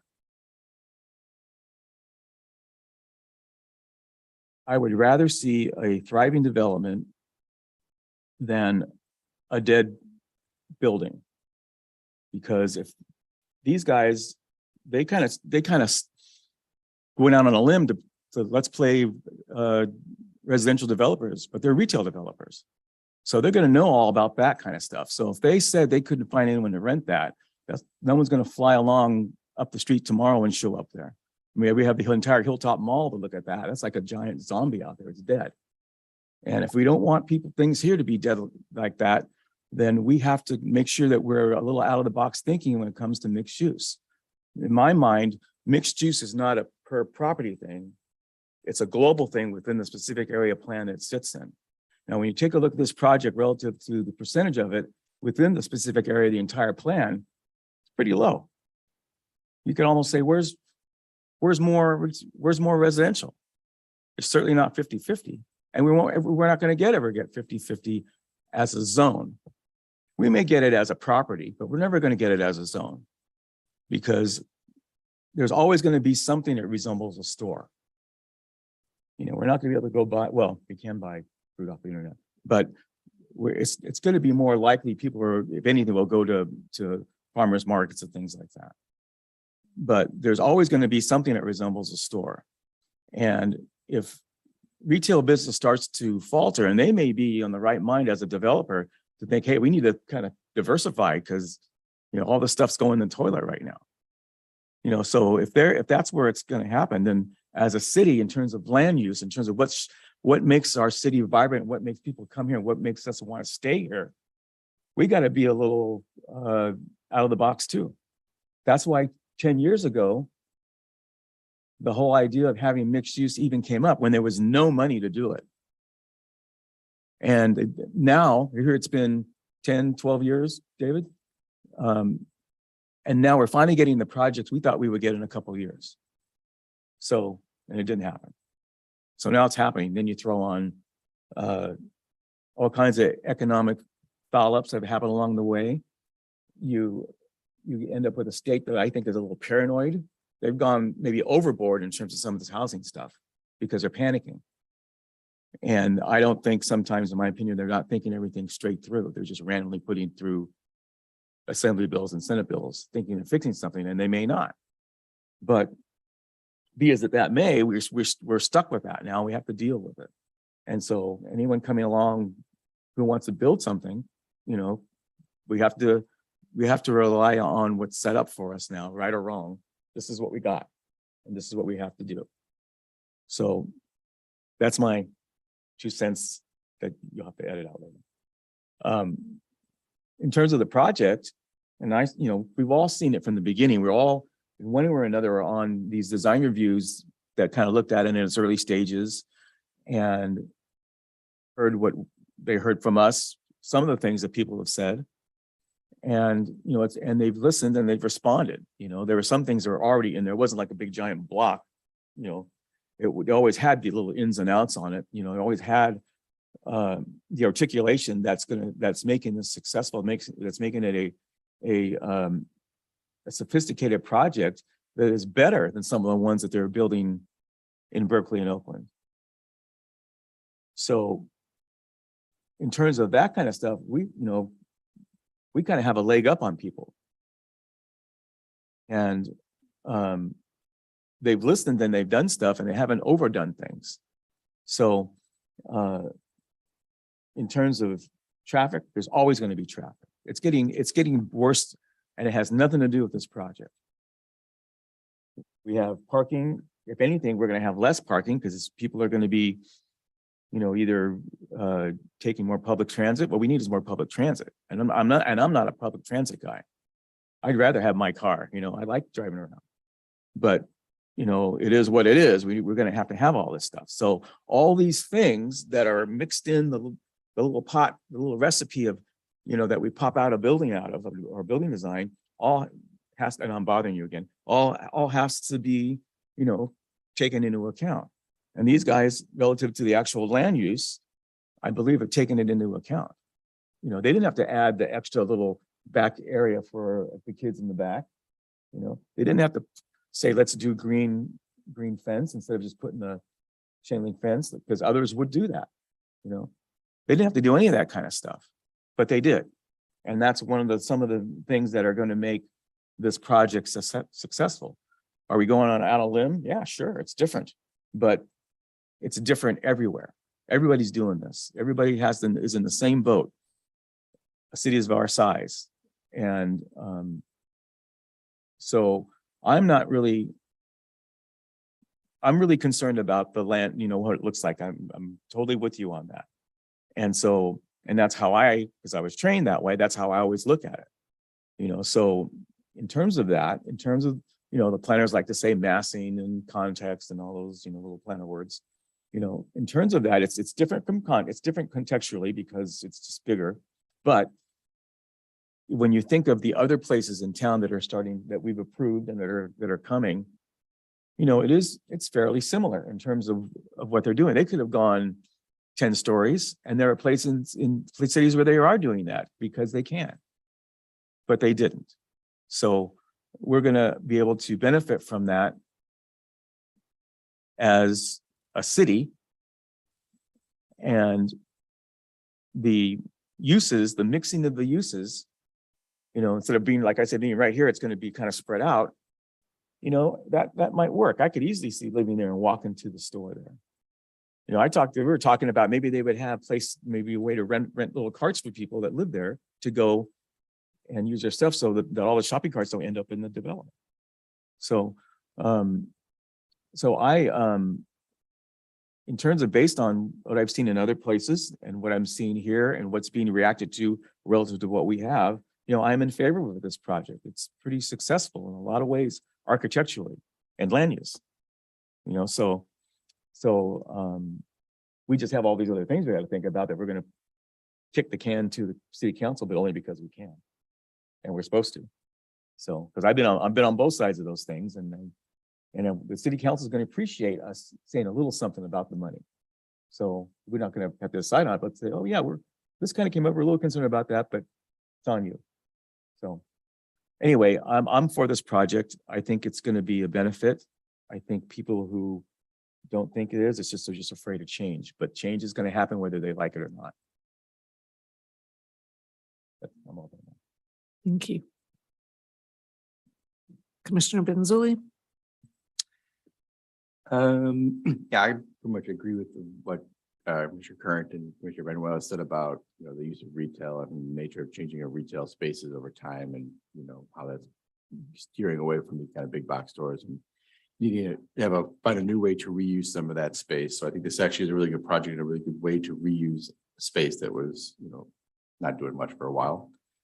Just purely from a project standpoint, the only two things I think I kind of want to still kind of push on is I know Raphael, you don't want the grass. I do actually like the grass. I do kind of see this as kind of a residential island and a kind of a sea of commercial.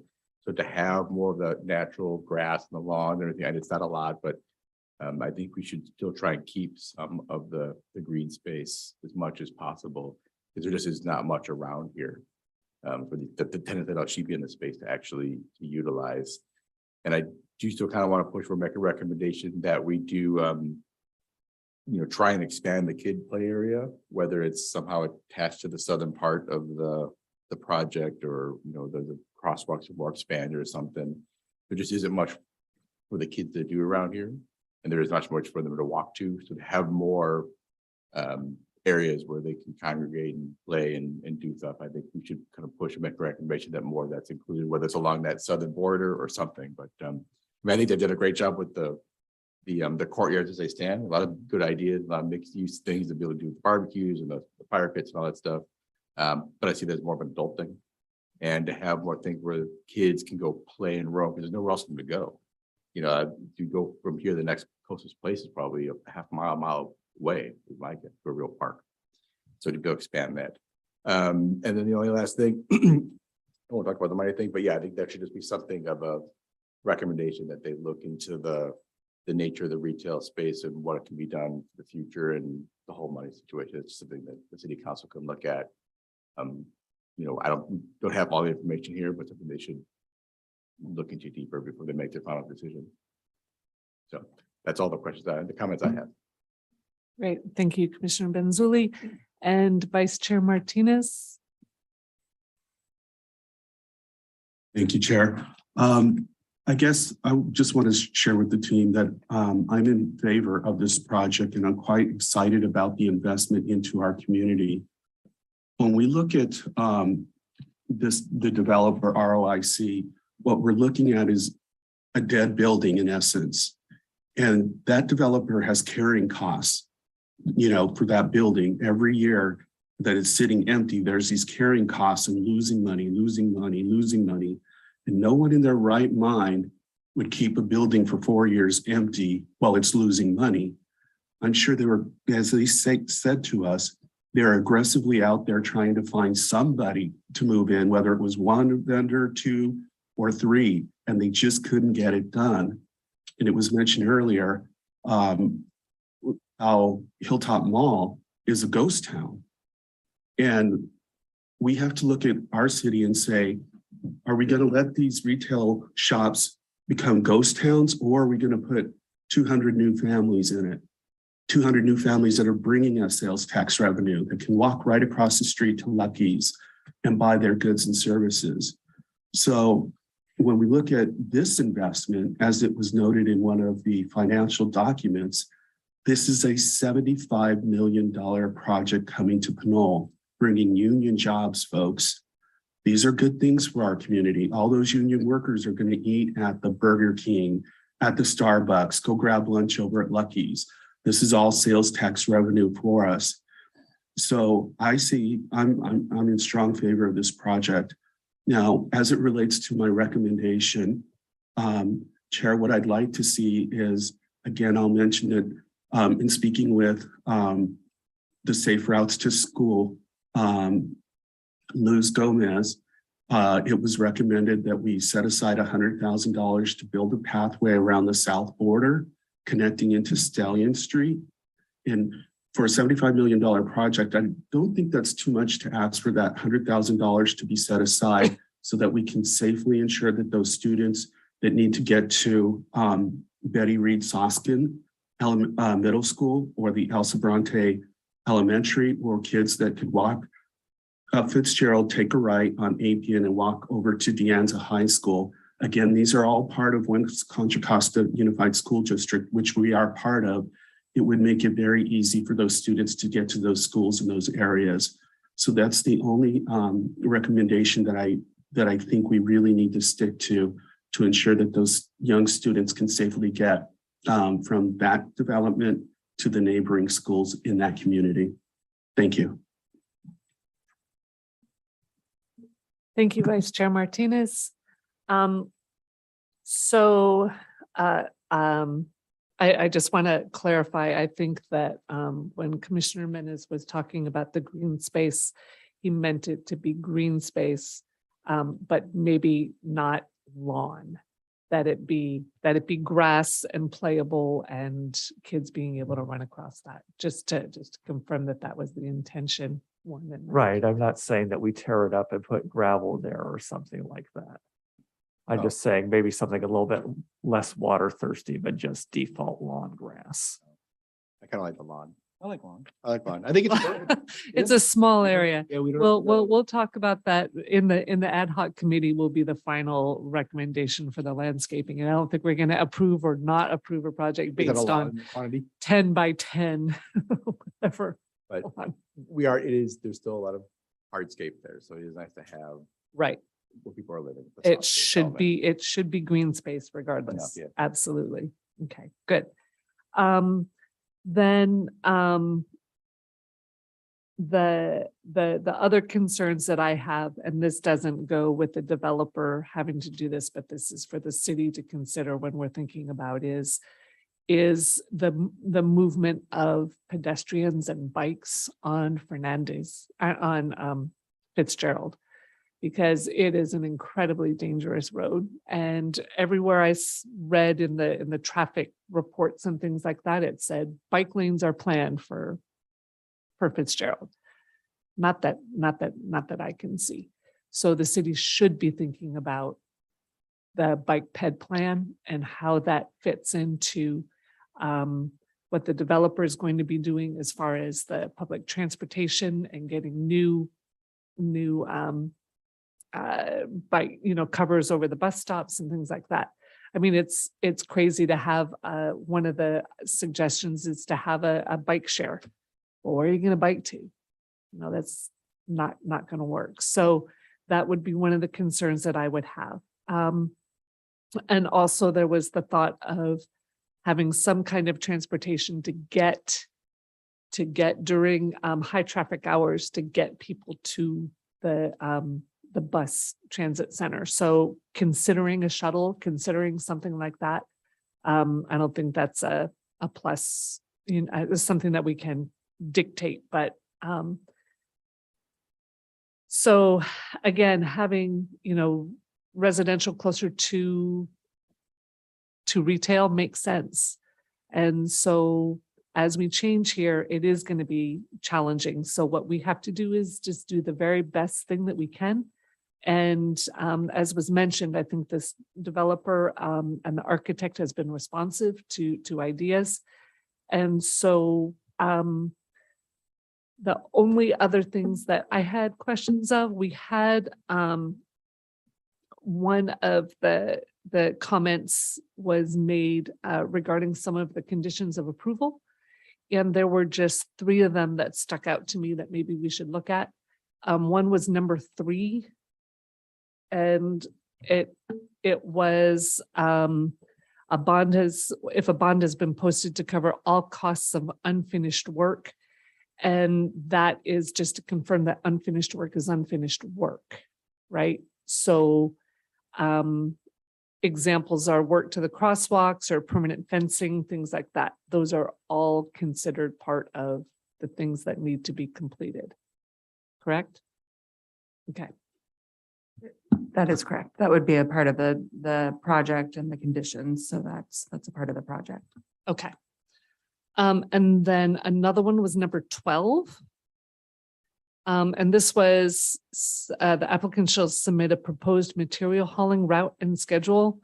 And this, I agree with what the person said, that truckers take shortcuts and short routes and things like that. So there should be specific routes that those trucks should go on. So these are small things. We can do it. 40, 41, and 42, those all with the parking, I don't think is an issue. And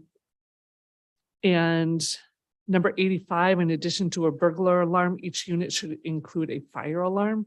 I think smoke alarm is what is called for, correct? Smoke and CO2 or CO, carbon monoxide. Yeah, and those are all required by fire code. Right. And then the final one that I just had a question about was number 101. The commenter said there should be a complete evaluation of the roads prior to construction so that if the roads are destroyed, that, as because of truck traffic and things like that, that there should be a bond issued to cover the repairs. I don't know what to do with that. That's pretty typical, Will. We did that for the high school. We did that for the plant. So that's pretty common. Okay, so do we have, is that written in there somewhere then? I don't know if it's listed under 101, but Well, we have condition 7 that talks about the applicant shall obtain the encroachment permits and posting bond, requiring bonds and insurances. So that's something that we can do. Chair, I hear you saying though that the request is to survey the roadway prior to construction and then issue a bond to cover any repairs that would be needed post-construction of the yeah, roadway. I think that's a reasonable thing to ask for. Can we do that? Quite frankly, we'll need to look into it, with the school district project, it was a little different because the school district, it wasn't a housing project, but these are certainly things that you could recommend these conditions be added, and then we could provide the city council with, further analysis of, what the limitations may be. Okay, let's go ahead and add that as a Add that. concern. The Thank plan you. project had it too, and they had to use it. Yeah. So, Okay, so other concerns that we had that should be communicated to the city council are the school path that goes behind the project.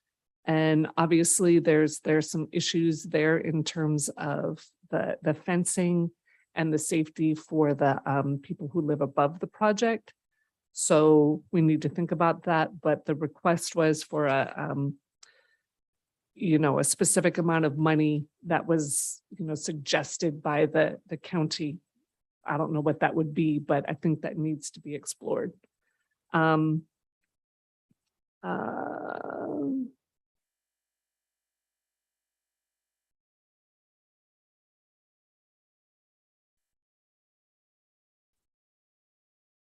Lawn stuff, we'll get to at the ad hoc committee, the final thing. The signalized crosswalk, so you were talking about that, thinking about that being a light as opposed to just because from what I understand, it's the pedestrian hits the light and it starts flashing and they walk across. That's what that. Do cars stop when they see that? Is that visible to the car? See, the element on there is the traffic. Right, and this is what Speed of was the recommended by the traffic management. That doesn't mean anything. I'm Traffic guys are wrong all the time. So what is your suggestion there? I think we need a signal or Okay. something that slow, either yellow light flashing or a regular red and yellow green or something Okay, beyond just, like someone's flashing lights on walking the floor. across and. Yeah. I mean, that doesn't guarantee they're gonna survive the trip across until the car stop. I got that. Some has to make the car stop. So I don't know if we can put that on the developer, but that's definitely a concern that we have for the city council is for safety for pedestrians. If we're going to want to encourage people to walk and especially to get across the street to the other businesses on the other side, we want them to think about the safety of pedestrians right there. Well, your word you said before was good. You said explore. Explore the possibility of. Yeah. Your thing here. Yes. So that was good. Okay. There you go. Explore the possibility. And if I could, Chair, we have done a site visit with the Public Works Director and spoke with him about the possibility of additional signals. There were some concerns from him about the proximity to the other signals on Fitzgerald. So we'll circle back with him and we understand the direction and we'll present all options to the council as we can. To have him run across the street, see if he made it over.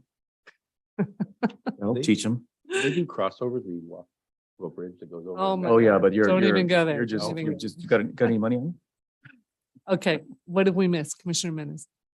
So just going back briefly to the road condition, I noticed a few different things that seem to be linked to final conditions of roads. So on page 51, condition 117, EVN Tran 3 talks about reconstructing the westerly driveway. EVN Tran 4 says have a pedestrian refuge median island along with high visibility continental markings, yield line striping, and a flashing yield shiered pedestrian sign at the intersection of the easterly driveway. And then EVN 5 talks about transportation demand management. And then jumping back to condition number 20, way back on page 6, it talks about sidewalk, curb, and gutter repair. And that talks about repairing to city standards any sidewalk, curb, and gutter that's damaged now or during the construction of the project. But I don't know, maybe it falls under the various other bonds and subconditions, but I don't see anything explicitly called out like the sidewalk and curb condition is called out for the final condition of roads. Right, and that's what we're going to ask the city council to consider as one of our concerns, that there should be something there. Yeah, just flagging the other stuff that's already there. Okay. Commissioners, did I miss anything in the summary? You got it? Okay, Madam Chair, I'm so sorry to interrupt. Yep. I did note in the applicant's presentation that the landscape architect indicated that there were 9 protected trees on site that were to be removed. In the staff report, you'll see that we indicated there were 3, and we provided a condition of approval that would require some enhanced larger box size trees to replace those protected trees. Yes. We could update the condition accordingly to reflect the true number of protected trees that will be requested. Thank Just you. wanted to confirm with the commission that was okay. Yes, please do. Great. All right, then, I will entertain a motion. Before you do that, I just want to verify that we know what we're actually motioning. I just saw something in here in our stuff that said, and it sounded like we were voting something. We are Voting? recommending to the city council. So we are not, we do vote on this. Okay. So we will vote if we recommend it or we do not recommend the project based, Give you a recommendation with following. yes, conditions or with modifications. the concerns that makes we, sense. Do we have Okay. a list? that was part of the list that we were just making right there, Okay, well, yeah. right? So would you like the, Wanna hear the- Director Yeah, but- Whalen to repeat Yeah, it back to us just to back confirm? yeah, the changes to Sure. the original conditions of approval. Great.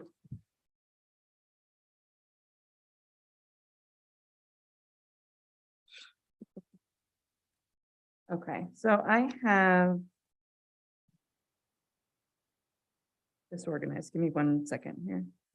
Okay, while you're doing that, in here, there was a thing that says Planning Commission Resolution 22-05 with Exhibit A condition of approval. This is the whereases.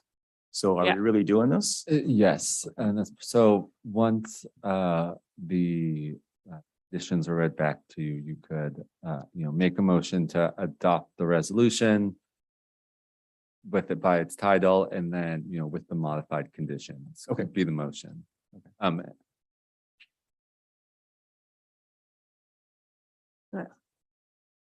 So I think we're starting with, on the conditions here, we have to update 85 to reflect the correct, smoke detector CO2 language. We're going to look into the request for a survey of the roadway and bond issue to cover repairs and see if the city is able to require that. We will look into the school pathway funding as well behind the project site. And then we'll work with the applicant as well on designs for fencing, how that's going to work as well. We will look at the possibility of enhanced safety at the crosswalk area as well and bring forward to the council the most aggressive safety improvements that we can. We will also update the protected trees to include 9 of them.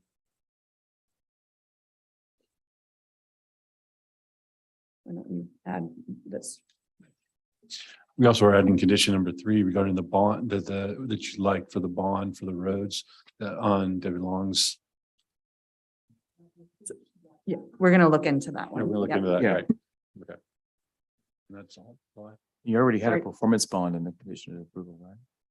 Mm. I think right at the very beginning, we talked about. that. Condition that's- 7 talks about bonds as well for encroachment permits and for any work in the city rights of way. I think the thought was that there be specific language similar to what was in which one was that? But that the sidewalks, curbs, gutters. Number 20. Yeah. Yeah, similar to 20, so that Condition it's 20, yeah. specifically calling out the road condition. Oh, I thought this was the one we were talking about, making sure everything gets finished. There's that one too. There's one in there already for that. Yeah. That's the performance bond. Right. Oh, sorry. Yeah. That'd be the number 3. So that was a thing that does unfinished work cover all unfinished work. Okay, so we're good there. And Madam Chair, one other is number 12 with the hauling and Right. specifying the routes of the trucks. would go. Yes. Were we gonna make a recommendation about the expanded or enhanced children's play area? Yes, let's go ahead and include that we make sure. I think, Mr. McNair heard us, but I think also the developer heard us, but also that concern be there, that there be enhanced play area. And then just to add, I think 3 more that were mentioned, if for 81B to remove that, which is a reference to from a previous project related to outside Appian. 87 also currently references lighting standards for commercial and industrial uses. I think that was going to be updated as well. Okay. So we have concerns and we have things that do need to be changed. Good. Okay. Have we, between us all, have we covered it all? I We got it? I guess the quick question though, we're at 11 o'clock and a bit past it. Do we need to formally extend the meeting or the item? Yeah, I'll make a motion to extend the meeting 15 minutes. I most second that. Okay.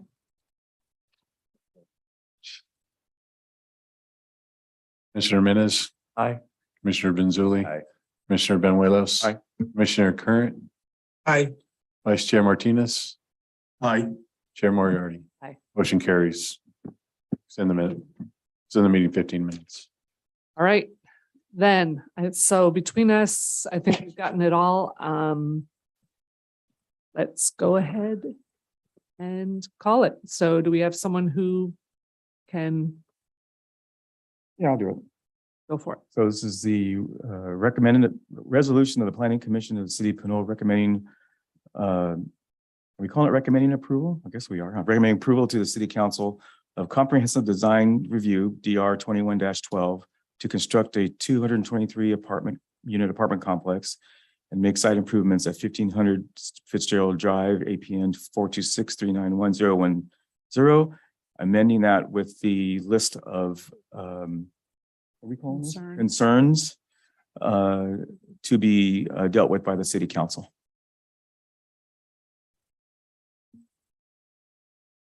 We have a second? I'll second that. Is that Frankie? Okay. Yes, sir. Thank you. All right, All right, here we go. Commissioner Menace, Aye. Commissioner Benzuli, Aye. Commissioner Current, Aye. Commissioner Benuelos. Aye. Vice Chair Martinez, Aye. Chair Moriarty. aye. Motion carries 6-0. All right, there we go. Thank you for your presentation, everyone, and for the patience as we went through. Thank you to the community for speaking out.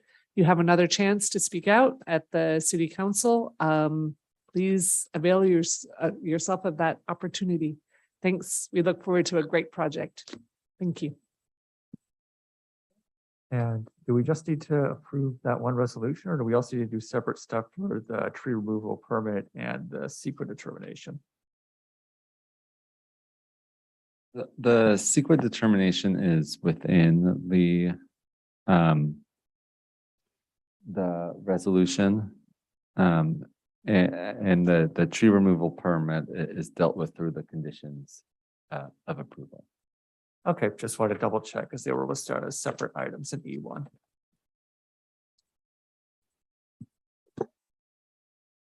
I guess we need to finish up the meeting though. Can't I go home? Okay, there's no old business, no new business. Mr. Hannum, do we have any reports? Just a quick report, just to let you know, we're working on the Pinole Shores 2 project, so that project's moving forward. We're also working right now on on some parklets. So we're putting some information together to the council for that. And that's all I have for tonight. Unless you have any questions or any updates on any other projects. Anyone? Oh, yeah. Madam Chair, if I could also add a plug for the preview draft of the economic development strategy that is out to the community right now. It's on the economic development page of the city's website. And we have linked the video from the workshop we held last week, along with a short little survey for folks to take if they'd like to weigh in on that preview draft. Could you repeat how people get to it again? Sure thing. So on the city's website, under economic development on that webpage, there's a separate page for the economic development strategy. Okay, great. Thank you. Anything else? I have a real quick question about projects or what I see going around town. Notice that the Valero gas station on Appian has been torn down. Is that part of the permit that we gave them a couple of years ago to redesign their gas station to have a convenience store there? Or is that something where the gas station is being removed? No, that was based off your previous approval. That construction work. Okay, great. That's what I thought. And Toys R Us is having major construction done. Any news about that? Is that the Home Goods? Yeah, I'll let Justin talk on that for real quick. Okay. On that front. Yeah, they do have their building permit issued for the demolition and I believe the exterior improvements too, to split that Toys R Us space into 2 tenant spaces, one of which would be Home Goods, and then I'm not sure what the current second tenant is. Okay, great. So we are getting new retail in there then. Yes. That's good. Thank you. That's all I have. Okay. And I guess there's one other comment sort of tying into Director Wayland's comment is the land use planning for Pinole website is still up, but I think there's still a few days left to take the survey until July 29th. So if you haven't and you want to give feedback on, the city of Pinole's changes to the housing element and the safety element and our brand new shiny environmental justice element, that's the best way to do it. Excellent. Okay. And finally, we'd just like to adjourn this meeting and do that in honor of Simon Wong, who was a planning commissioner with us for 6-7 years and had to retire. But we miss his focus, and we wish him well as he continues to live in the city and be a part of the city. So we adjourn this meeting in honor of Simon Wong.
Thank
you.